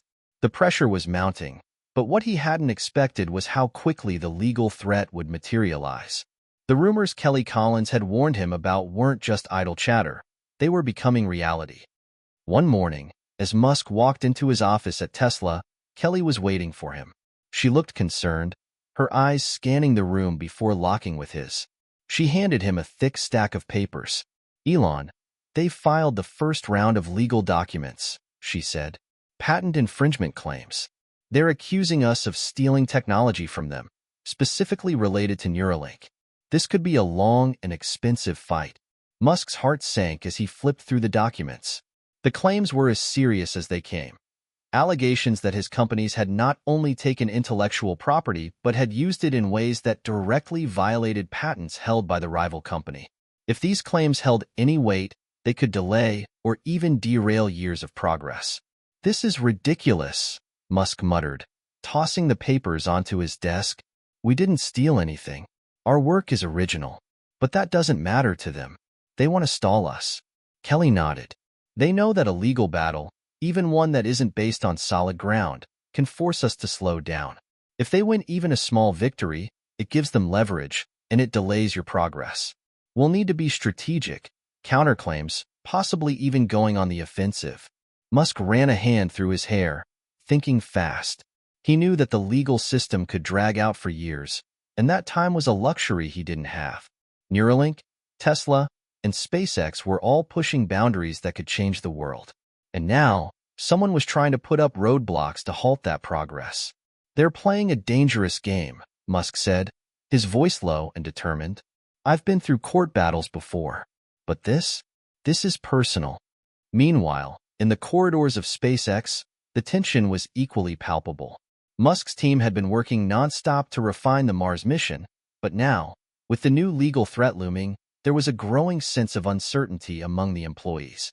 What would the next few months look like? Would they still be able to focus on the projects that would define humanity's future? Musk gathered his top executives in a high-stakes meeting to discuss the immediate next steps. He had always been a visionary, but today, he needed to be a strategist. Every move, every decision would matter. "The priority right now is not just to keep our projects on track, but to defend what's ours," Musk began. "We've spent too long building these technologies to let someone else come in and try to tear it all down with unfounded legal claims. We have the evidence. We have the patents. But we also have to be prepared for the long haul. This could get ugly." One of the engineers, a young woman who had worked closely on the Mars project, raised her hand. "What's the backup plan, Elon? If they succeed with these lawsuits and we get tied up in courts, what happens to everything we've worked for?" Musk's gaze softened for a moment before hardening again. "We fight back, and we keep moving forward. If they delay us, it won't stop us from innovating. We'll find a way around them." He could see the determination in his team's eyes. They had been through enough together to know that Musk wouldn't back down. Not now. Not ever. Days turned into weeks, and the legal pressure continued to escalate. Every day, Musk received more updates from Kelly as the rival company's legal team pushed harder. The case was beginning to take shape, and it was clear that the adversaries were not going to back down. The rival company, led by a seasoned tech mogul named Richard Hayes, had made it their mission to discredit Musk's work. Musk didn't just see it as a legal dispute anymore. It was a battle for the future of technology itself. But Musk had never been one to go down without a fight. He doubled down, ensuring his legal team was prepared to fight every step of the way. At the same time, he pushed his engineering teams to make even more advancements in secret. He wasn't just going to defend his territory. He was going to accelerate his vision. It was during one of these late-night strategy sessions with his team that Musk came up with a bold plan, one that could change the entire course of the lawsuit. In a private meeting with Kelly Collins and a few of his closest advisors, Musk revealed his idea. "We're not just going to play defense," Musk said, his eyes intense. "We're going to put them on the defensive. We've been sitting on something big for Neuralink. It's ready to be revealed, and we're going to unveil it in the middle of the lawsuit. Let's make them realize that we're not just trying to defend our position. We're about to leap ahead." Kelly raised an eyebrow. "Elon, that's risky. If we launch something groundbreaking while we're in the middle of a legal fight, it could fuel even more attacks from them." Musk shook his head. "No, It's exactly what we need. We show the world we're not slowing down. We show the jury, we show the media, we show the investors, we're still moving forward. And that's going to make the legal battle irrelevant. If we stay on the offensive, they'll lose their grip. The room fell silent for a moment as everyone processed his words. They knew the stakes were high, but this was the kind of bold move that Musk was famous for. His willingness to take risks had often paid off before. Perhaps this was the way to put them back in control. Kelly finally spoke. It's a gamble, but it's one worth considering. If we can pull this off, it could shift the public's perception in our favor and possibly help us win in court. Musk's eyes gleamed. Exactly. We're not just fighting for technology, we're fighting for the future. And the future can't be stopped by a few lawsuits. As the team prepared for the big reveal, the legal battle with Richard Hayes and his company raged on. But Musk was determined not to let this distraction derail everything he had worked for. He knew that sometimes the best way to silence your critics was not with words, but with action. The stage was set for a monumental showdown, not just in court, but in the world of innovation. Musk's bold move would test everything: his company's resolve, the legal system, and his ability to keep pushing the boundaries of what was possible. In the end, one thing was certain: Elon Musk wasn't backing down from any fight. And when the stakes were this high, he would do whatever it took to ensure that the future he envisioned would become reality. The world was about to witness something that could change everything. As Elon Musk and his team continued to navigate the legal hurdles and the mounting pressure from his competitors, a plan was slowly coming to fruition. Something Musk knew could not only shift the balance in the court of law, but also in the court of public opinion. The reveal was scheduled for the following month. Musk knew that timing was crucial. If they could unveil something groundbreaking while the lawsuit was ongoing, it would send a message to both the tech world and his adversaries that Tesla, SpaceX, and Neuralink were far from being sidelined. They were just getting started. Behind the scenes, Neuralink's top engineers had been working tirelessly to perfect a new, cutting-edge brain-computer interface that could not only heal neurological diseases but also revolutionize the way humans interacted with technology. The project had been a closely guarded secret until now. This would be the product that proved Musk's commitment to the future, a future that wasn't going to be held back by lawsuits or legal skirmishes. The stakes couldn't have been higher. In the weeks leading up to the reveal, every move Musk made felt calculated.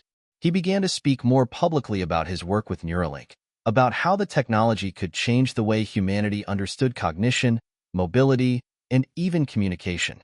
He hinted at the upcoming announcement, but he kept the details close to the chest. The tech community buzzed with anticipation. Everyone wanted to know what Musk had up his sleeve.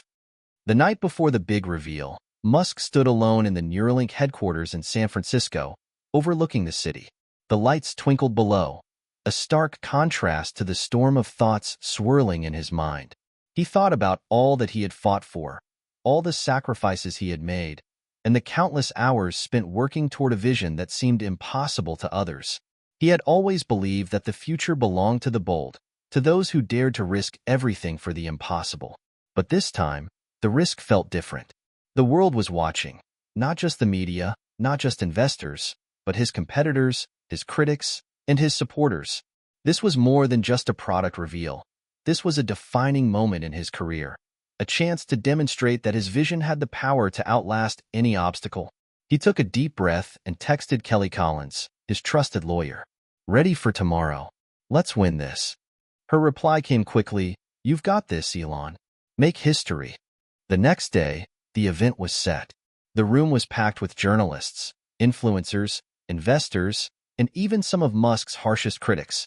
The cameras were rolling, and the energy in the air was electric. This wasn't just a product launch. It was a spectacle, an event that would capture the world's attention. Musk walked onto the stage, his usual quiet confidence radiating. He scanned the room, taking in the faces of the people who had come to witness what could be the most important moment of his career. "Thank you all for being here," Musk began, his voice steady but filled with anticipation. "Today, I'm here to talk about the future.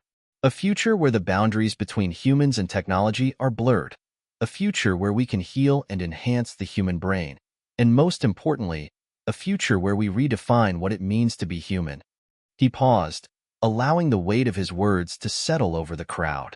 Neuralink has made incredible strides over the last few years. But what we're revealing today is something that will change everything you thought you knew about brain-computer interfaces. This isn't just about treating neurological disorders. This is about unlocking the full potential of the human mind. And today, we are taking a major step toward that goal. Musk gestured toward the large screen behind him, which displayed the sleek design of the new Neuralink device. It was a breakthrough, a tiny, unobtrusive chip that could be implanted into the brain with minimal invasiveness. The technology allowed for seamless interaction between the brain and computers, and it had applications far beyond anything previously conceived. The screen shifted to a video, showing real-time footage of a patient using the new Neuralink device. The patient, paralyzed from the neck down, moved their hand for the first time in years. The crowd gasped. This was real. This wasn't science fiction. Neuralink has just crossed the threshold of what was once considered impossible, Musk said. Today, we show the world that there are no limits. This is just the beginning. The room erupted into applause. For the first time in a long time, Elon Musk was being celebrated not just for his audacity, but for the tangible impact his work was having on the world. This was the game-changer Musk had promised, and it was clear that it had the potential to transform not just the tech industry but healthcare, communication, and even human evolution. In the days that followed, the response was overwhelming. The press was filled with articles praising Musk for his visionary approach to neuroscience, and social media buzzed with excitement. Tesla's stock price soared, SpaceX's Mars mission regained momentum, and Neuralink was seen as the frontrunner in the race to revolutionize human-computer interaction. But just as Musk had predicted, his competitors weren't backing down. The rival company, led by Richard Hayes, immediately released a statement attacking the announcement, claiming that Neuralink's new device was built on ideas and technologies that Hayes' company had patented years ago. The battle for intellectual property was far from over. However, Musk was ready. The reveal of Neuralink's breakthrough had done more than just captivate the world. It had positioned Musk and his companies as undeniable leaders in their respective fields. The legal battle that had once seemed insurmountable was now just another obstacle in the grand scheme of his vision. As the legal war continued to escalate, Musk's focus never wavered. He kept his eyes on the long-term goals. His companies were growing, and the future of humanity was looking brighter than ever. Musk had faced setbacks, doubts, and fierce competition, but he had never allowed himself to be defined by them. Instead, he had used every challenge as fuel to push forward. And now, with the Neuralink breakthrough, he was more convinced than ever that the impossible was within reach. The future wasn't something that just happened. It was something that had to be created. And Elon Musk was determined to create it, no matter the cost. Just as Elon Musk had expected, the Neuralink announcement sent shockwaves through the tech world. The implications were enormous, far beyond anything anyone had anticipated. While the reveal had been celebrated as a leap toward the future of humanity, it had also opened up a new front in the ongoing war against his competitors. Richard Hayes, the CEO of the rival company, wasted no time in launching a public counterattack. His lawyers filed a motion in court, seeking an injunction to stop Neuralink's new device from being released to the public, citing patent infringement claims. The allegations were sweeping. Hayes' company argued that their intellectual property had been unlawfully used to develop the new technology, and they were demanding that Neuralink cease and desist immediately. The media frenzy that followed was unlike anything Musk had experienced before. On one hand, there was an overwhelming amount of support for Neuralink's breakthrough, with widespread praise for its potential to revolutionize medicine and technology. On the other hand, critics began to question the ethics of Musk's companies, casting doubt on his long-term strategy and accusing him of overreaching. The courtroom battle between Musk's companies and Hayes was about to become a media spectacle. While Musk had managed to dodge legal hurdles in the past, this time the stakes were higher than ever. Not only was his intellectual property on the line, but the very future of Neuralink, and by extension, his broader vision of transforming humanity, was at risk. It was the evening after the announcement, and Musk was sitting alone in his office at SpaceX headquarters, the weight of the day's events settling in. His phone buzzed constantly with messages from investors, friends, and colleagues.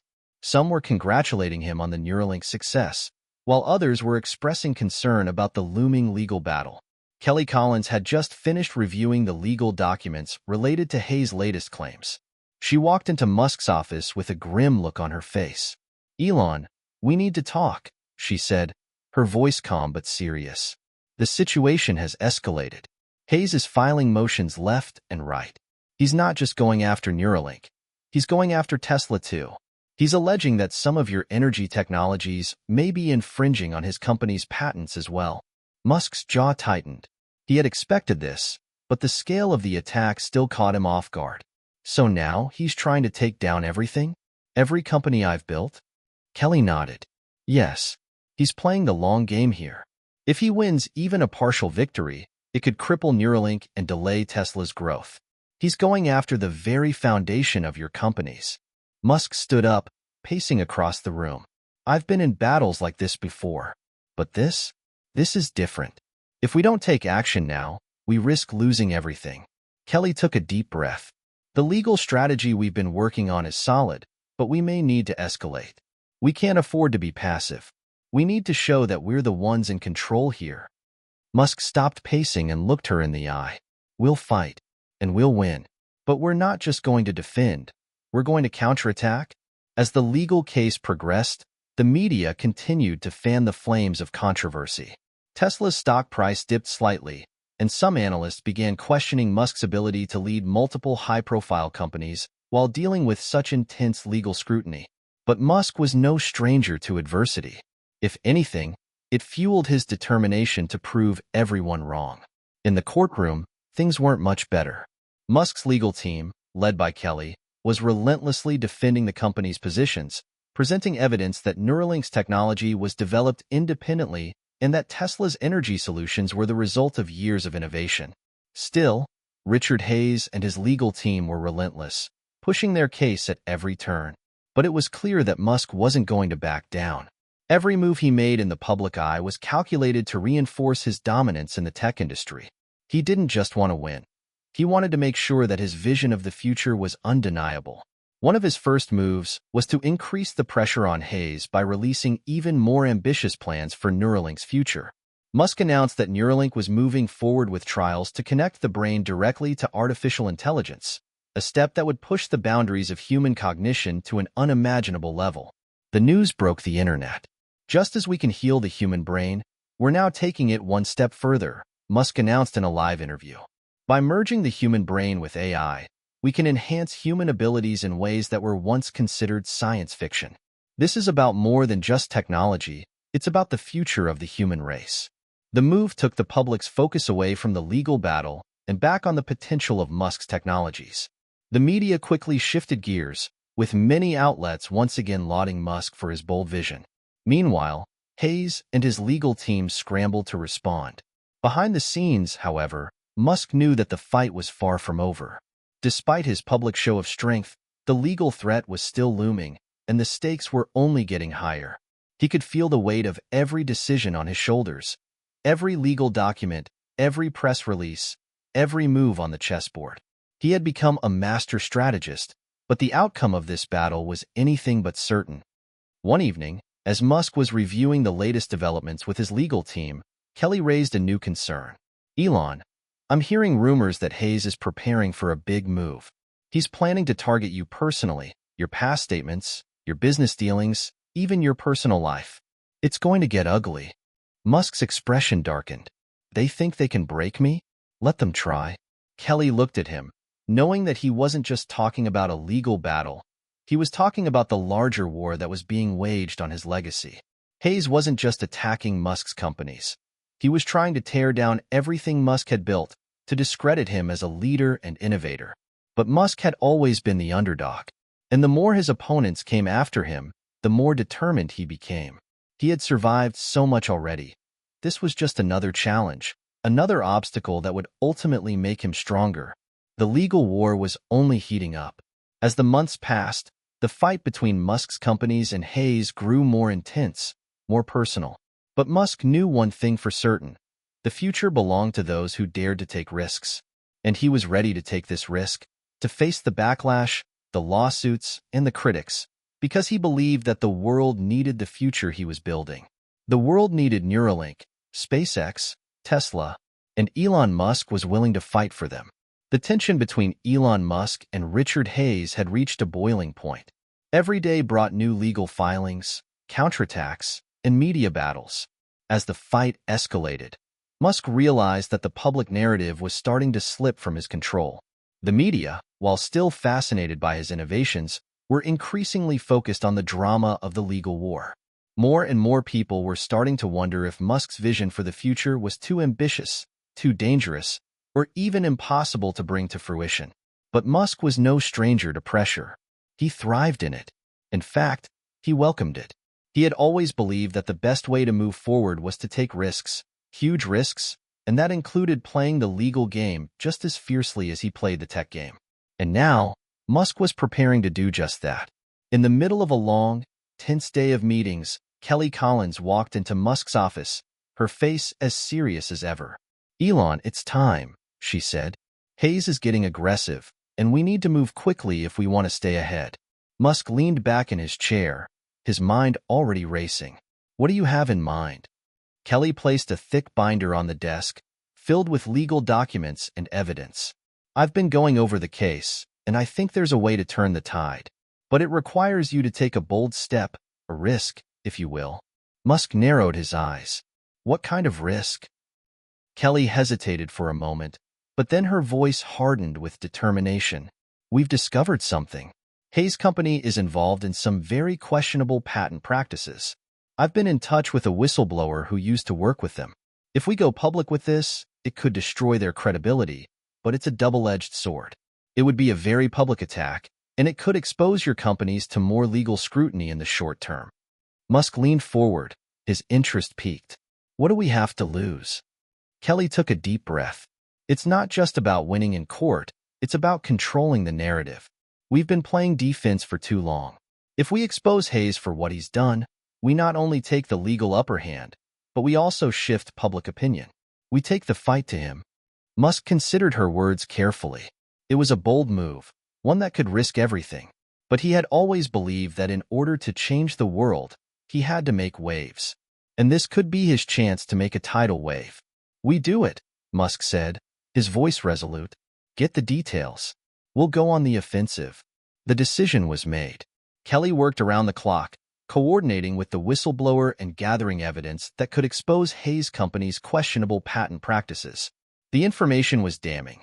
Hayes had been acquiring patents not by creating original technology, but by purchasing existing patents and then manipulating the system to block competitors. His company had been using patent trolling tactics for years to stifle innovation and protect their own interests. The moment the whistleblower's story hit the news, the world reacted in shock. Musk's team released a detailed report showcasing the evidence of Hayes' patent manipulation, and the media exploded with coverage. Headlines blared accusations of corporate greed and underhanded tactics.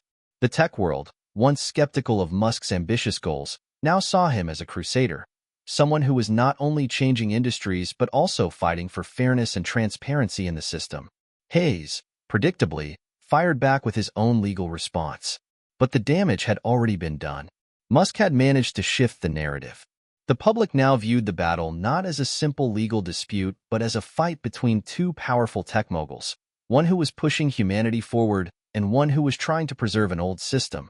The next few days were a whirlwind of media appearances, legal motions, and investor meetings. Musk, never one to shy away from the spotlight, embraced the chaos. He knew that he couldn't afford to let his momentum slip. The world was watching, and now, more than ever, he had to prove that he was capable of not only surviving but thriving under pressure. In an exclusive interview with a major news outlet, Musk spoke about the future of Neuralink and the fight he was facing. "This is about more than just patents. This is about the future of innovation," he said, his voice calm but firm.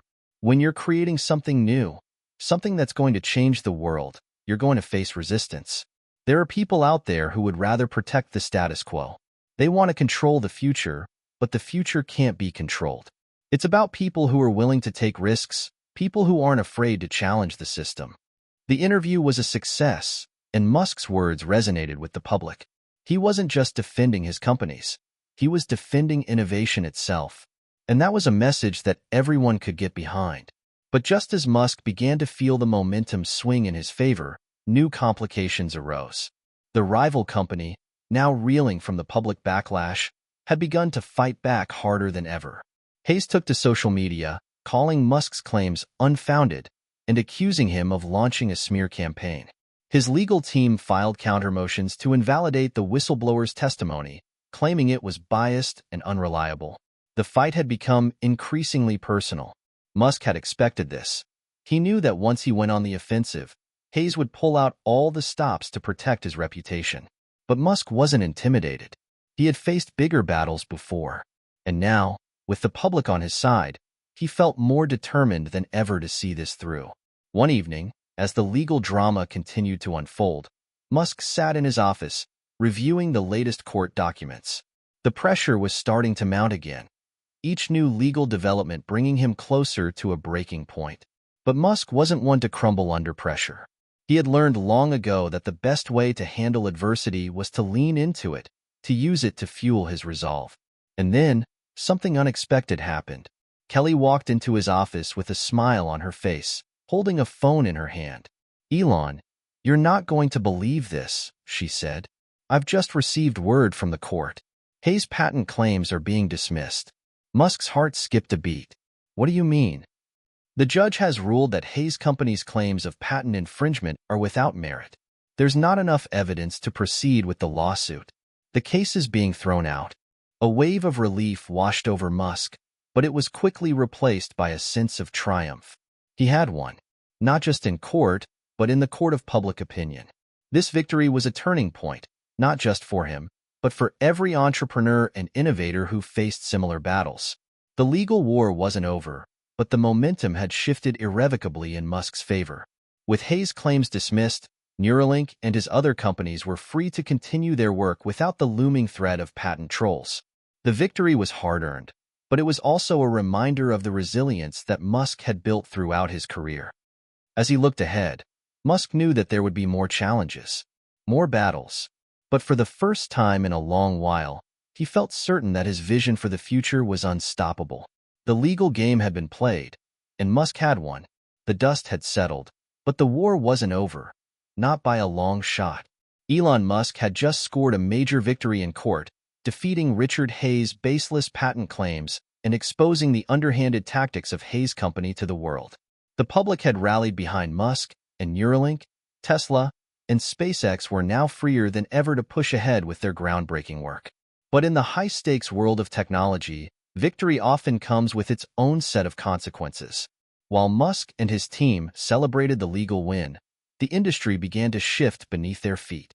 Hayes, bruised but not beaten, wasn't the only one who had been quietly plotting against Musk. Behind the scenes, other corporate giants, seeing their own market dominance threatened by Musk's relentless innovation, began to regroup. They knew that his latest victory only added fuel to the fire. They had to act quickly to regain control, or risk being left behind in a world that was evolving faster than they could catch up. Musk, however, wasn't concerned with the fleeting victories or defeats of his competitors. His mind was focused on the next big leap. Neuralink was set to begin human trials on its groundbreaking brain-computer interface, and SpaceX was making waves with its ambitions to colonize Mars. Meanwhile, Tesla had begun delivering vehicles with autonomous driving technology that had begun to prove itself on the roads. In the weeks following the court ruling, Musk kept a laser focus on his next steps. Neuralink's announcement of its upcoming trials was the talk of the tech world. For the first time, Musk spoke publicly about his dream of using technology to bridge the gap between man and machine, of creating a future where human limitations could be eliminated through advanced technology. His vision was clear. Neuralink wasn't just about treating neurological diseases anymore. It was about rewriting the very essence of what it meant to be human. At a press conference held in the Neuralink headquarters, Musk shared a dramatic vision for the future. Imagine a world where your thoughts are no longer bound by the limitations of your body. Imagine being able to communicate without speaking, think without words, and interact with the world in ways that were once thought impossible. That's the world we're building. And it's not some distant future, it's happening right now. The crowd was captivated by his words. Musk had a way of making the impossible feel imminent. The media buzzed with excitement about the implications for medicine, mental health, and even human consciousness itself. But while Musk's announcement captured the world's imagination, it also sparked renewed opposition. The same companies that had been threatened by his patent victory were now taking a different approach. They began to question the ethics of Neuralink's technology, raising concerns about privacy, autonomy, and the potential misuse of brain-computer interfaces. What if, they asked, this technology fell into the wrong hands? What if it could be used to manipulate thoughts or invade personal privacy? These concerns, while valid, began to resonate with the public, and a new debate began to unfold. Some hailed Musk as a hero who was leading humanity into a new era of technological enlightenment. Others, however, began to fear the consequences of such rapid advancements. Would the world be ready for the changes Musk was pushing forward? Would society be able to adapt to a world where technology could directly connect to the human brain? Amidst the public debate, Musk continued his relentless push forward. Neuralink's trials were groundbreaking, and the results began to show promising signs of progress. Patients suffering from paralysis were able to move their limbs again, thanks to the neural interfaces being developed. But as always, the critics were never far behind, constantly raising concerns about safety, the long-term effects, and the ethics of altering the human brain. But Musk was used to criticism. He knew that any innovation that truly changed the world would face opposition. The question was never whether he would face obstacles. It was whether he had the resolve to overcome them. The pressure on Musk continued to mount. The media scrutiny was intense, and investors, although still largely supportive, were beginning to demand answers about the risks of his projects. The competition was fierce, and now, even more than ever, Musk had to prove that his vision was not only worth the risks, but also that it was the path forward for humanity. One evening, as Musk sat in his office, his thoughts were interrupted by a call from Kelly Collins. "Elon," she began, "we've got a situation. A major competitor has started making aggressive moves. It looks like they've partnered with Hayes Company to launch a coordinated attack on Neuralink. They're questioning the safety of our trials in court, and there's talk about new regulations being introduced that could slow us down." Musk leaned back in his chair, deep in thought. "So now they're coming after us with everything they've got." "That's right," Kelly replied. "They've launched a smear campaign highlighting concerns about the long-term effects of the brain-computer interface. They're trying to stall us at every turn, using both legal tactics and public fear." Musk's eyes narrowed. He had anticipated this. Hayes was a formidable adversary, but it wasn't just Hayes anymore. It was a coalition of powerful players in the tech world who realized they could no longer afford to sit back and watch Musk reshape the future. "We'll fight," Musk said decisively. "But we're not just going to defend ourselves. We're going to prove that Neuralink is the future by showing the world how far we've come." The next day, Musk held a press conference, facing the growing criticism head-on. He was calm, collected, but his words carried the weight of a man who was no longer willing to back down. There are always people who will try to slow progress. They'll use fear, misinformation, and outdated ideas to hold back what's possible, Musk said. "But I'm here to tell you that the future is coming, whether they like it or not. Neuralink is not just about solving problems. It's about creating possibilities. The people who are afraid of this technology are the ones who can't see the bigger picture. The world doesn't need to be afraid of progress. We need to embrace it." As Musk finished speaking, the cameras clicked, and the media buzzed with a mixture of excitement, skepticism, and hope. Musk had once again proven that when the world doubted him, he could use that doubt to fuel his mission forward. The next few months would be critical. Neuralink's trials would continue, and SpaceX's Mars mission was rapidly progressing toward its next stage. Tesla's innovations in electric vehicles were continuing to break new ground, with self-driving cars on the horizon. Musk knew that every victory, every step forward, would only bring more challenges. But he was ready. The future was his to create, and no amount of opposition, whether in the courtroom or the marketplace, was going to stop him.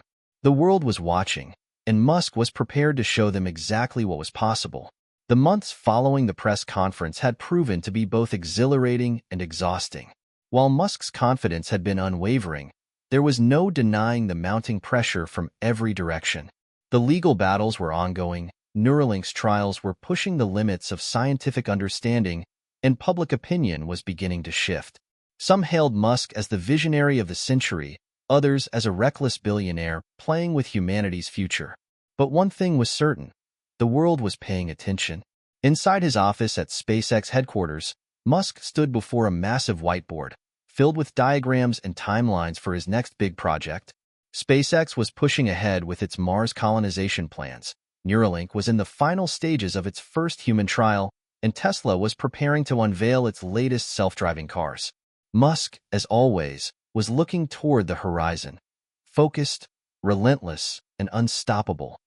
But just as he was ready to move forward, a new challenge arose from an unexpected source: the federal government. The news broke in a dramatic press release. The U.S. government had announced it would begin an investigation into Neuralink's clinical trials, particularly focusing on the ethics and safety of its brain-computer interface technology. While the trials had been making impressive progress, the government's sudden interest raised eyebrows in the tech world. The headlines were full of questions about the future of Neuralink and whether Musk's bold vision was worth the risk. Kelly Collins, ever the calm strategist, was quick to respond. She called Musk into a meeting, her face serious as she handed him the latest legal notices. "Elon, it's official," she said, her voice steady. "The FDA and a few key senators are now pushing for increased regulation on Neuralink. They're citing potential dangers and improving claims about the technology's long-term effects. It looks like we're about to face the most formidable challenge yet." Musk looked at the documents, then at Kelly. "How serious is this? Are they going to shut us down?" Kelly shook her head. "Not yet, but they're tightening the screws. They'll drag us through more hearings, more scrutiny, and more red tape than we've ever faced before. If we don't play this right, it could delay Neuralink for years." Musk's mind raced as he processed the new obstacle. The government scrutiny was something he had always known might come. But now that it was real, it was a test of his resilience and his ability to think strategically in the face of adversity. The very next day, Musk addressed the situation head-on. He scheduled a public press conference, his usual calm demeanor masking the intensity of the pressure mounting on his shoulders. "Neuralink is moving forward," Musk declared confidently before the cameras. "The potential to cure neurological disorders and to revolutionize human-computer interaction is too important to allow bureaucracy to stand in our way. We will comply with all necessary regulations, but we will not be delayed by those who cannot see the promise of this technology." The room erupted in questions, but Musk stood firm. He didn't back down from his statement, even as senators and industry watchdogs continued to raise concerns. The public and media continued to debate the ethics of Neuralink's trials, but Musk's message was clear. He wasn't going to allow anyone, no matter their influence, to stop the future. In the following weeks, Musk's legal team worked tirelessly to meet the government's demands for documentation, research data, and assurances that Neuralink's technology wouldn't cause harm. The tension was palpable, but Musk remained unshaken, knowing that the longer they were on the defensive, the greater the chance of the opposition turning the public's opinion against them. Meanwhile, Tesla and SpaceX were thriving, with both companies preparing for their respective next chapters. Tesla had begun to roll out its most advanced self-driving cars yet, and SpaceX had launched several successful missions, including a cargo resupply to the International Space Station. But all Musk's attention was fixed on Neuralink and the looming government investigation. Despite the pressure, Musk kept moving forward, determined to show the world that innovation should never be stifled by fear or bureaucracy. Neuralink's trials continued, and the early results were nothing short of revolutionary. Patients with severe paralysis regained control over their limbs. Some could even communicate again, using only their thoughts. It was a scientific breakthrough, and a human one. But with every victory came even more questions from the public. Musk knew that this was a defining moment. The future of his companies and of his vision depended on how he handled this crisis. If he caved to the pressure, if he allowed government regulations to impede progress, the dream would slip away. But if he could navigate this challenge and prove that Neuralink was safe and transformative, he would solidify his place in history as a true pioneer. One afternoon, as Musk sat in a meeting room at Neuralink, Kelly handed him another set of papers.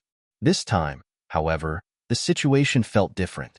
Elon, we've received something big, she said, handing him the papers with a grim expression. A massive corporate rival, one you've never faced before, has joined the fight against us. It's not just Hayes anymore.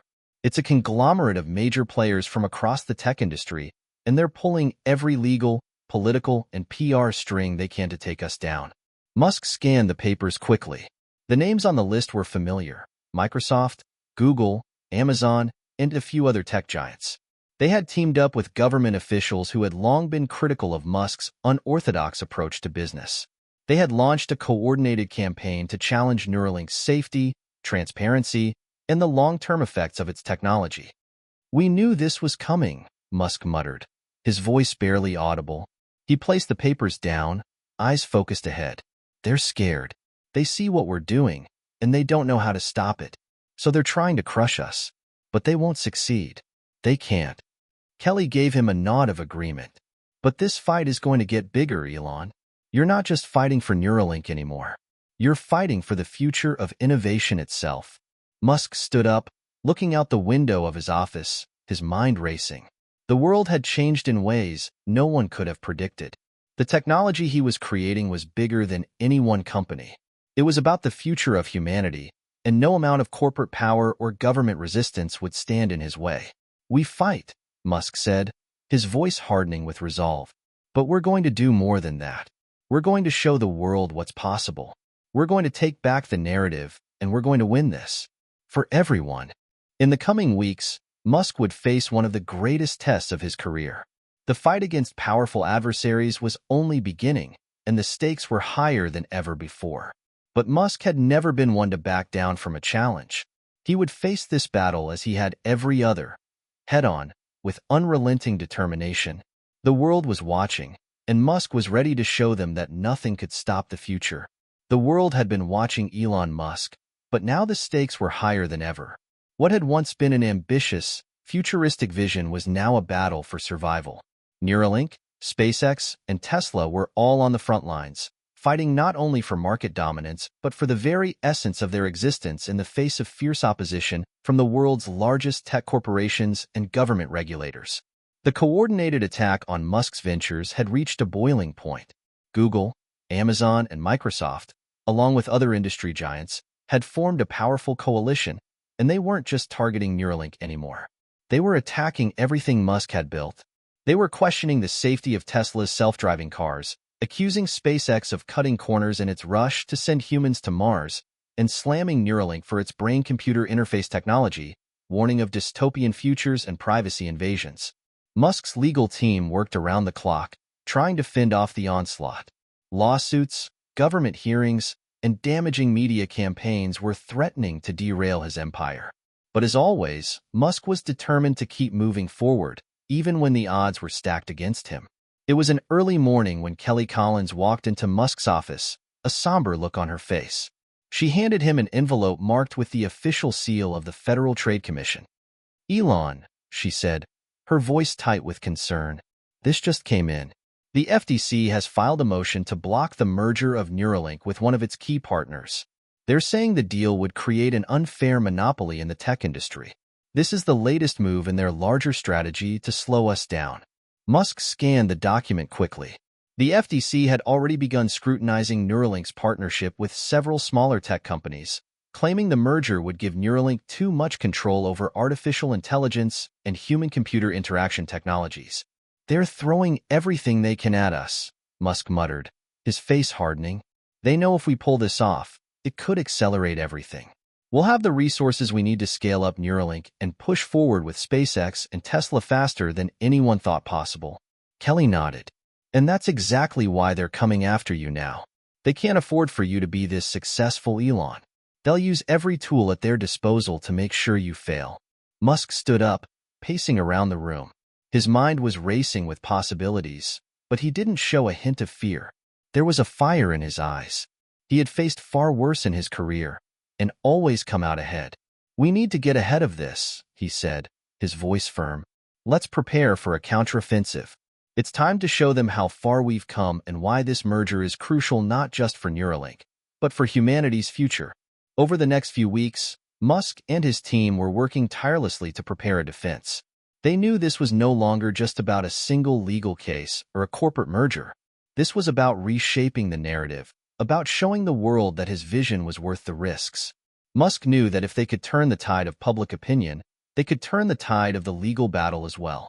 While Kelly worked behind the scenes to craft a PR campaign that would present Neuralink as the solution to humanity's most pressing problems, Musk focused on what he did best: innovating. He began a series of high-profile interviews and public speeches, explaining why the advances Neuralink was making weren't just about creating new technology. They were about saving lives and revolutionizing the human experience. During a live television interview, Musk was asked about the concerns surrounding Neuralink's interface.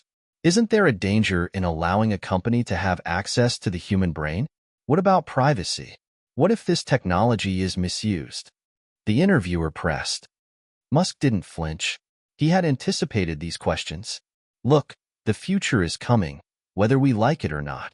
We can either sit back and let others control it, or we can be part of building a future where we can cure neurological diseases, enhance human potential, and ultimately lead humanity into a new era. Of course, with any technology, there are risks. But the question is, do we let fear stop progress, or do we move forward with careful consideration and responsibility? He continued, the human brain is the next frontier. Neuralink is working to bridge that gap, to help people who suffer from conditions like paralysis, Alzheimer's, and even mental health disorders. We're not just talking about brain-computer interfaces here. We're talking about saving lives. Musk's words resonated with the public. As the media coverage continued, support for Neuralink grew. People began to see the potential for the technology to transform their lives, not just in terms of medical breakthroughs, but in terms of human evolution itself. The idea of a future where technology could enhance cognitive abilities and even prevent the decline of aging became a tantalizing vision. However, the opposition wasn't backing down. The corporate coalition had deep pockets and influence, and they weren't willing to give up without a fight. The hearings continued, and Musk's legal team found themselves entangled in multiple lawsuits and court battles. At the same time, SpaceX had its own issues. There were whispers of safety concerns surrounding the latest rocket launch. A miscommunication in the engineering team had caused a minor technical flaw that delayed the launch of the Mars mission by several months. It was a setback, but not one Musk couldn't handle. SpaceX was a symbol of ambition, but it was also a reminder that the road to Mars would be filled with obstacles. In a private meeting at SpaceX headquarters, Musk was joined by his inner circle. Kelly, his legal team, and the heads of Neuralink and Tesla were all present. The tension in the room was palpable, but Musk remained calm. "We're facing everything they can throw at us," Musk began, his voice steady but resolute. "They're trying to distract us, divide us, and make us question whether this is worth the fight. But I'm telling you, this is bigger than any one of us. This is about the future of humanity." He paused, locking eyes with each person in the room. "We're not going to back down. We'll fight through every challenge, every lawsuit, every setback. We'll show the world that we're doing this for the right reasons. We're doing this to change the world." As Musk spoke, a sense of unity settled over the room. His determination was contagious, and the team rallied behind him, ready to face the coming storm. They knew it wouldn't be easy, but they had never followed the easy path. The road ahead would be tough, but together, they would rise to meet the challenge. The battle for the future had begun. Musk and his team were ready, but the question remained. Could they overcome the storm that was intensifying around them? Would the world see the potential of their vision, or would the opposition succeed in bringing them down? The answer would unfold in the coming months. But one thing was certain: Elon Musk was not going to stop, no matter how fierce the storm became. As the legal battles escalated, the pressure on Musk and his companies only grew. The world seemed divided. Some hailed him as a genius who was on the verge of changing humanity forever, while others feared that his ambition would lead to unforeseen consequences. For Musk, this was nothing new. He had always known that groundbreaking work came with intense scrutiny. But this time, the stakes were different. This time, the fight wasn't just about innovation. It was about survival. Despite the mounting opposition from corporate giants and government regulators, Musk refused to back down. He doubled down on his commitment to Neuralink, Tesla, and SpaceX. He knew the breakthroughs he was on the verge of achieving would change the world in ways no one could truly predict. But he also knew that the road ahead would be filled with challenges that would test every ounce of his resilience. The turning point came one chilly autumn afternoon when Musk received an unexpected call from an old friend, a friend who had been a major influence on his career and his vision for the future. It was Jeff Bezos, founder of Amazon and a fierce competitor in the space industry. "Elon," Bezos said, his voice steady but filled with an unmistakable tension. "I've been watching this unfold from the sidelines. You and we've had our differences, but I need you to know something. There are forces at work here that are bigger than both of us. The pressure they're putting on you, it's not just about business. It's about the future of technology, and they're going to do whatever it takes to stop us." Musk's mind raced. Bezos was a smart, calculating strategist. If he was reaching out, it meant something significant was happening. "I appreciate the call, Jeff," Musk replied, his voice measured. "But what are you really trying to say? You've got your own battles to fight. What's this really about?" Bezos hesitated before responding. "I've been talking to some of the big players. They're planning something that could cripple everything you've built. And if you don't act quickly, it could change the course of history. I'm not saying I'm on your side, but I'm telling you, there are dark forces aligning against us. And you're going to need help if you want to win this." Musk was quiet for a moment, processing the gravity of Bezos's words. He had always known that his vision would make powerful enemies, but now it seemed that those enemies were organizing in ways Musk hadn't fully anticipated. "Thanks for the heads up, Jeff," Musk said, his voice taking on an edge of determination.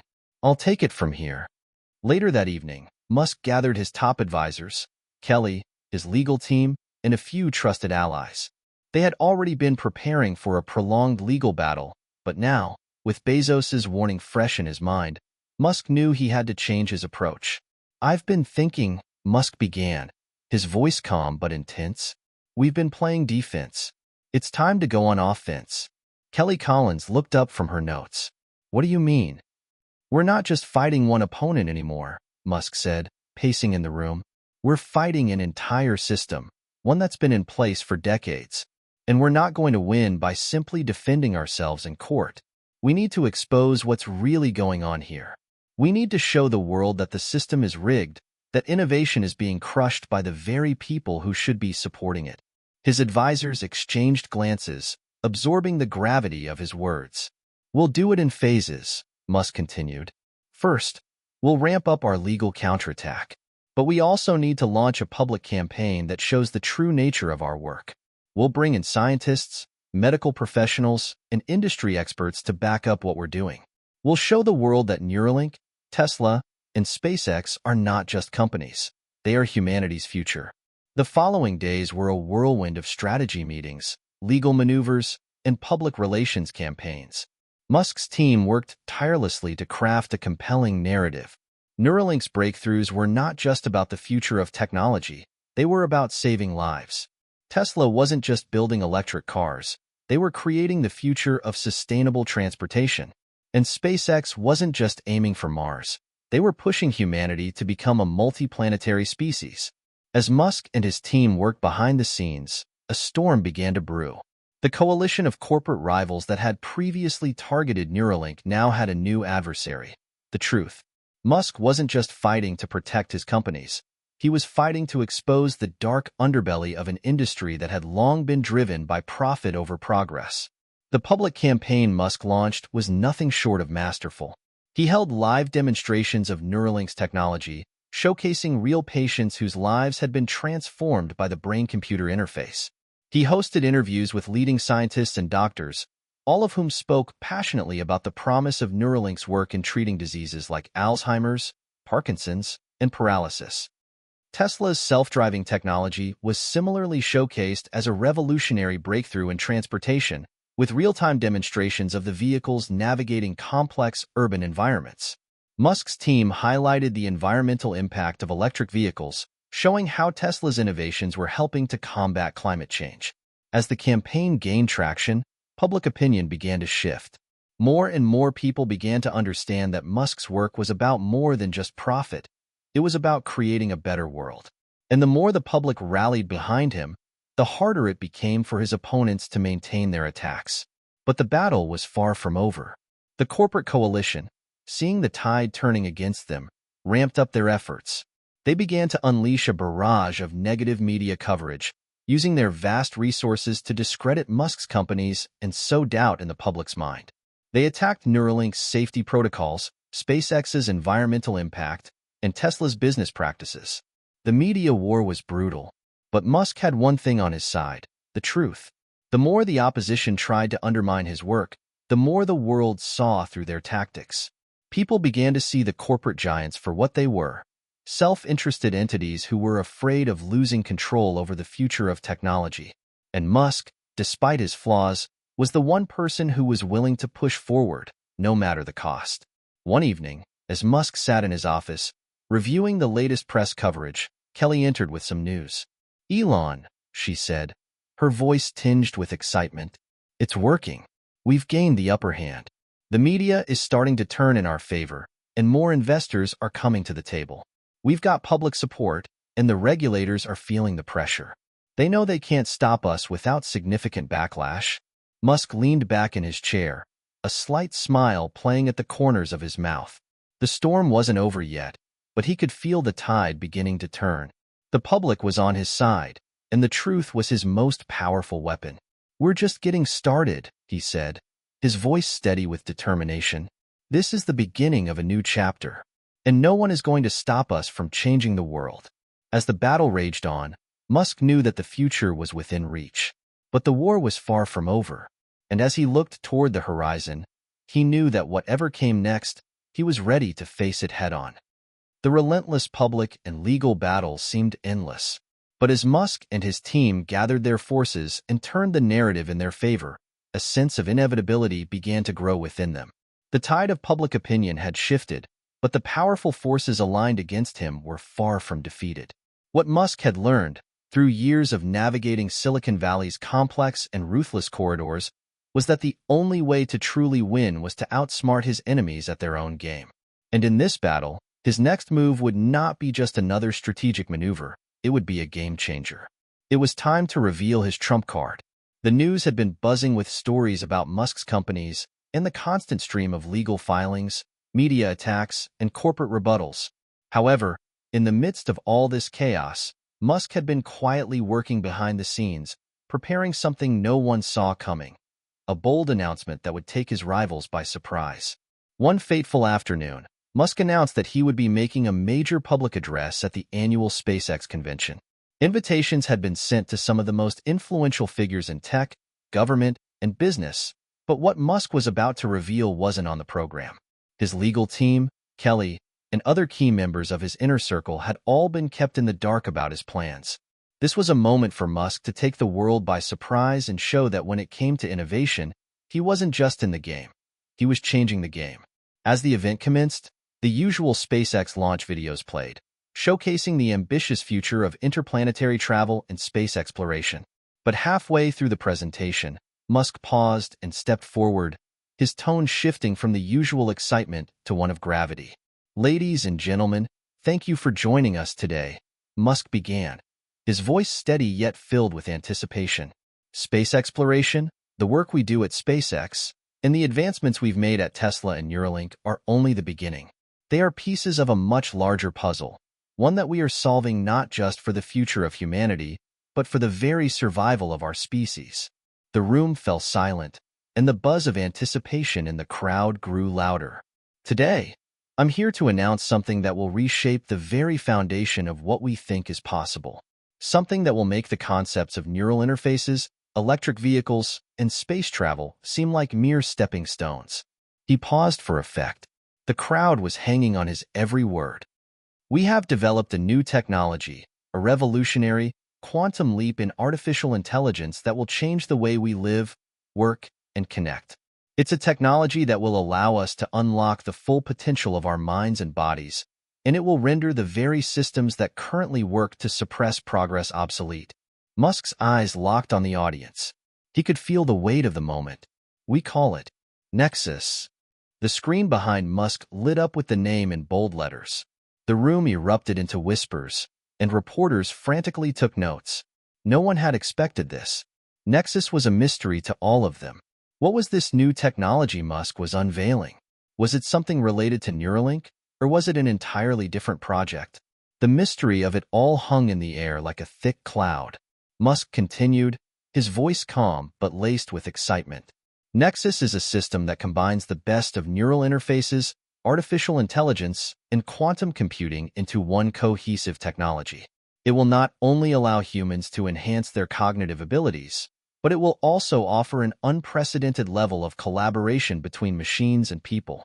Imagine a future where your thoughts, your creativity, and your emotions can be seamlessly integrated with the digital world, where we can communicate, learn, and create at a level we never thought possible. The audience, still processing the magnitude of the revelation, leaned in closer. Nexus will also power the next generation of space exploration, Musk continued.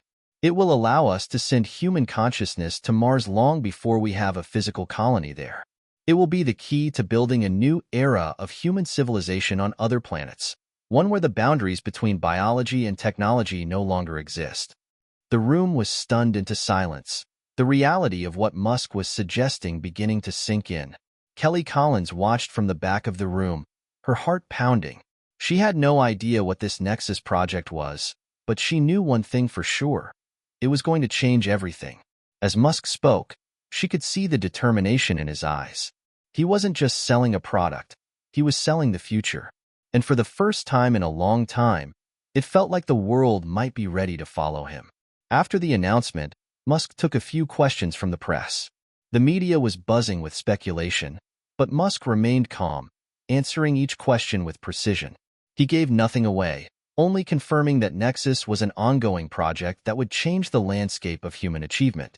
As the questions died down, he wrapped up the press conference, leaving the world in a state of heightened curiosity and anticipation. Later that evening, Kelly joined Musk in his private office. She had to know more. "Elon," she began, "what exactly is Nexus? Why didn't you tell me about it earlier?" Musk turned to her with a smile, his eyes gleaming with excitement. "I couldn't risk it, Kelly. Nexus is the breakthrough we've been working toward. It's the thing that will make all of our other projects, Neuralink, SpaceX, Tesla, pale in comparison. It's the key to unlocking the full potential of humanity." Kelly sat down, still processing the enormity of what Musk had just revealed. "But why now?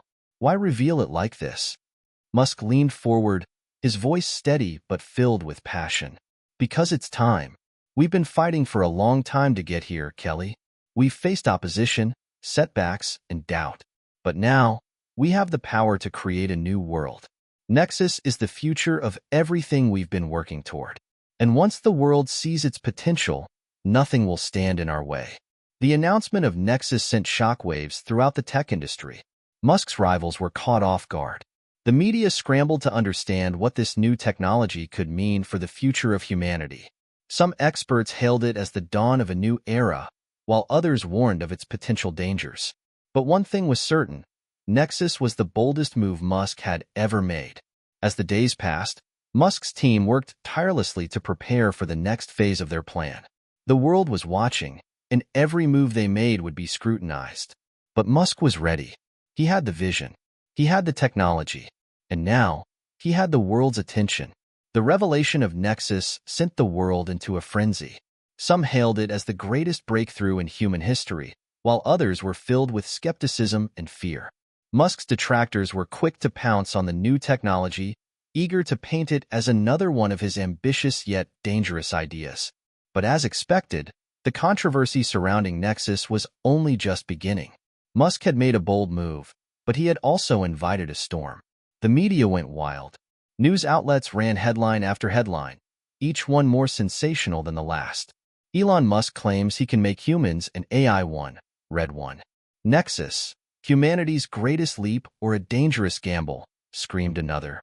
Social media was ablaze, with both support and outrage pouring in from all corners of the globe.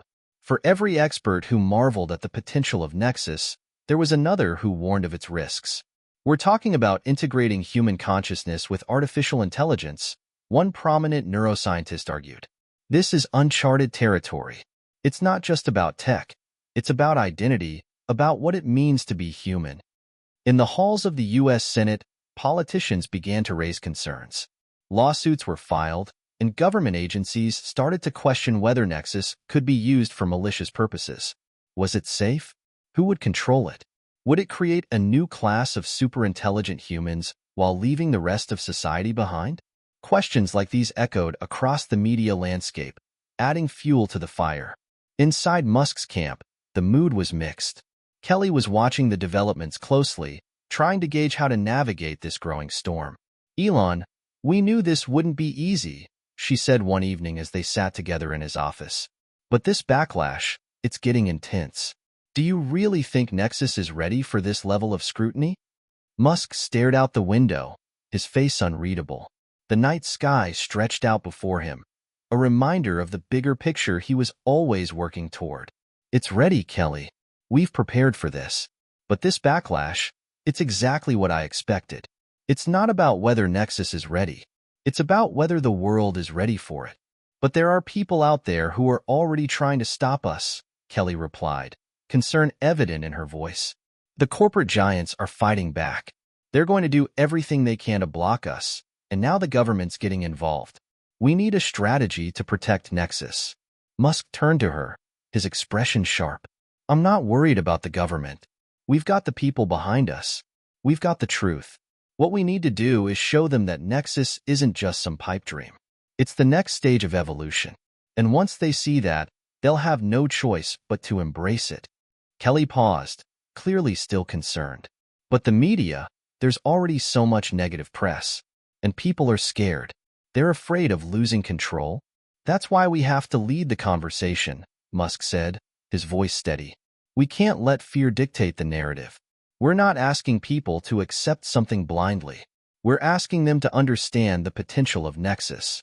And once they see the benefits, once they understand that we're not trying to control them, but empower them, they'll come around."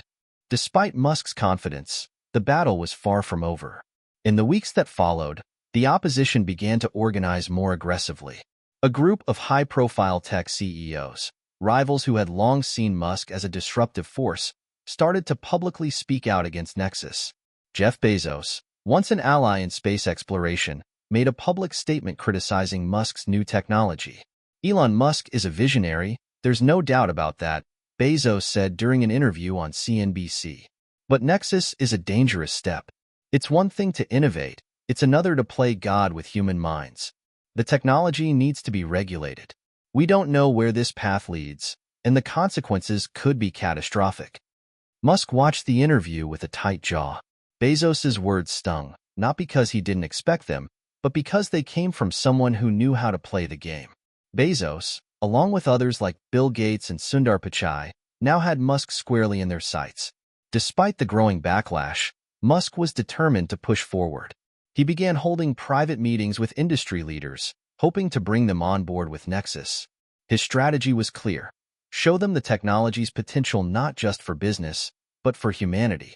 One of the most pivotal moments came when Musk invited a small group of influential thought leaders, scientists, futurists, and leading tech innovators, to a secret demonstration of Nexus. It was a carefully orchestrated event designed to shift the conversation and prove to his critics that Nexus was not just a product, but a platform for human evolution. The demonstration took place in a secure facility, far away from the public eye. Musk, Kelly, and a team of engineers set the stage for a groundbreaking live demonstration. It was designed to be more than just a showcase of technology. It was meant to be an experience that would convince even the harshest critics that Nexus wasn't just a good idea. It was an inevitability. As the guests entered the room, they were greeted by a sleek, futuristic setup that seemed to blur the lines between science fiction and reality. Musk stood at the front, ready to guide them through the experience. "This is Nexus," he began, his voice calm yet commanding. "And today, you're going to experience firsthand what it's capable of. We've spent years perfecting the technology, and today, you'll see how it works, not just in theory, but in practice." The demonstration was a success, But it wasn't the immediate game-changer Musk had hoped for. There were still doubts, and the media storm continued to rage. However, Musk remained focused, confident that in time, the world would come to understand the significance of Nexus. Meanwhile, in the legal arena, the first wave of lawsuits against Musk's companies had already been filed. A group of former employees from Neuralink, now claiming that the company had pushed ethical boundaries, filed a class action suit accusing the company of violating patient rights. Another suit was filed accusing SpaceX of environmental violations related to the launch sites. Musk knew that the legal battles would intensify, but he was prepared. Nexus was his wild card, and he knew it would eventually tip the scales in his favor. But as the lawsuits piled up and the media continued to turn against him, one thing became clear. Musk was no longer just fighting to protect his companies, he was fighting to protect the future of humanity. Days turned into weeks, and Musk's resolve remained unshaken. The resistance was fierce, but he was determined to see his vision realized. And though the world was divided, one thing remained certain. This was only the beginning. The story of Nexus and its impact on the future was far from over. The legal pressure was mounting. Media coverage had reached a fever pitch. Even Musk's closest allies were beginning to question whether the dream of Nexus was truly worth the cost. Yet, Musk stood resolute, as always, his gaze fixed on the distant horizon of what the future could become. His ability to stay calm in the eye of the storm had always been one of his greatest strengths. But now, with everything on the line, Musk was preparing for the most decisive move of his career. It was early morning when Musk received a call that would change everything. Elon, Kelly's voice was tight with urgency. You need to see this. Musk didn't need to ask what she was talking about. The latest wave of bad press had hit, and this time it was different. This wasn't just another media attack or a legal challenge. This was something far more personal. The news outlets were now reporting an investigation into one of SpaceX's early projects. It seemed that there were whispers of corruption, environmental violations, and even espionage, all centered around Musk's work on Mars colonization. A whistleblower had come forward, a former employee who claimed to have evidence of illegal activities tied to SpaceX's massive government contracts. As the story developed, the world seemed to hold its breath.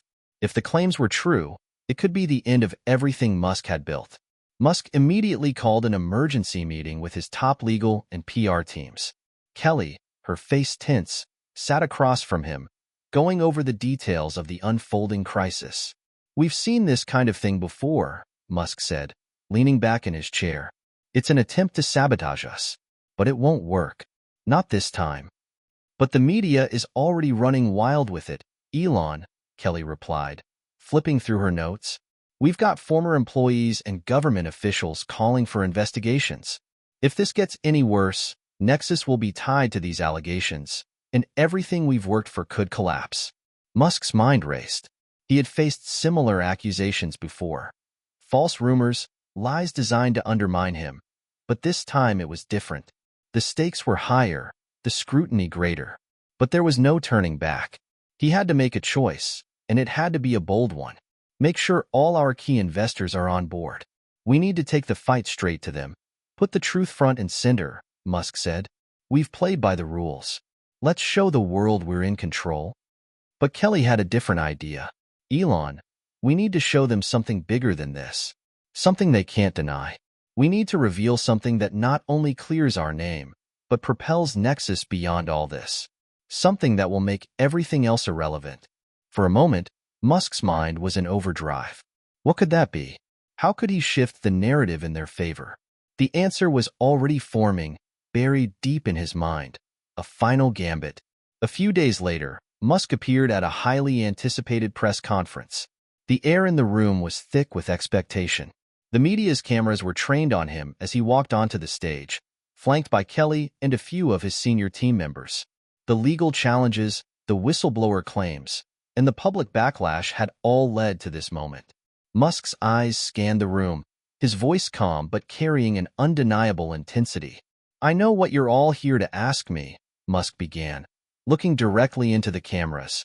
And I'm here to tell you that everything you've been hearing, everything you've been led to believe, is not the full story. It's time to show you the truth. He paused for a moment, letting the weight of his words settle in. What we're building with Nexus, what we've already started, isn't just about technology. It's about human evolution. It's about the future of this planet and beyond. But I also understand that the fear, the skepticism, the uncertainty, it's all a part of that process. Musk turned to the screen behind him, and the room fell silent as a new video began to play. What they were about to see was unprecedented. It was a live demonstration of Nexus, more than just a product, more than just a tech unveiling. This time, it was something deeper, something that went to the heart of what Nexus truly represented. As the video rolled, the audience watched in awe. It showed a seamless integration between human consciousness and artificial intelligence, Nexus in action. But this wasn't just a demonstration of the system's capabilities. It was an actual, real-time connection between a volunteer participant and the Nexus system. The participant, a renowned scientist, was able to control robotic limbs, access vast amounts of knowledge instantaneously, and even communicate with others telepathically, all through the Nexus interface. The audience was stunned into silence. This wasn't some distant future possibility. It was happening now. After the video ended, Musk looked out at the sea of faces before him. He could see the skepticism in their eyes. Yet, at the same time, he saw something else: wonder, curiosity, and, for the first time in a long time, hope. "This is Nexus," Musk said, his voice unwavering. "This is what the future looks like. It's not about controlling people. It's about empowering them. It's about connecting humanity in ways we never thought possible. We've been working on this for years, and now, it's time for the world to see the truth." He paused for a moment, letting the weight of his words sink in. "I've always believed that the impossible is just something that hasn't been done yet. Nexus is that leap. It's not just about making machines smarter or humans more efficient. It's about changing what it means to be human. This technology will unlock our full potential, and it will create a future where we can solve problems that once seemed insurmountable." The room was electric with the energy of disbelief and awe. The press, the critics, and the skeptics had all witnessed something that could not be easily dismissed. For all the controversy, for all the doubt, Musk had just proven that Nexus wasn't just an idea, it was a revolution in the making. As the press conference ended and reporters clamored for more details, Musk walked away from the podium with a sense of quiet satisfaction. He had shown them all what Nexus could truly do. And in doing so, he had shifted the conversation, turning the tide in a way no one had expected. The days that followed were filled with a whirlwind of media coverage. What had once been a movement clouded by controversy and legal battles now became a phenomenon. The public's perception of Nexus shifted from one of fear and skepticism to one of intrigue and excitement. Governments, businesses, and individuals around the world began to rethink the possibilities. Musk's gamble had paid off. And with that, the future had been rewritten. Nexus was no longer just a technology, it was a promise. The promise of a new era. The promise of evolution. The promise that humanity's greatest challenge was just the beginning of what was to come. Hit subscribe and leave a comment with where you're watching from. This story might just spark a new beginning. What's the one thing that inspires you to embrace the future?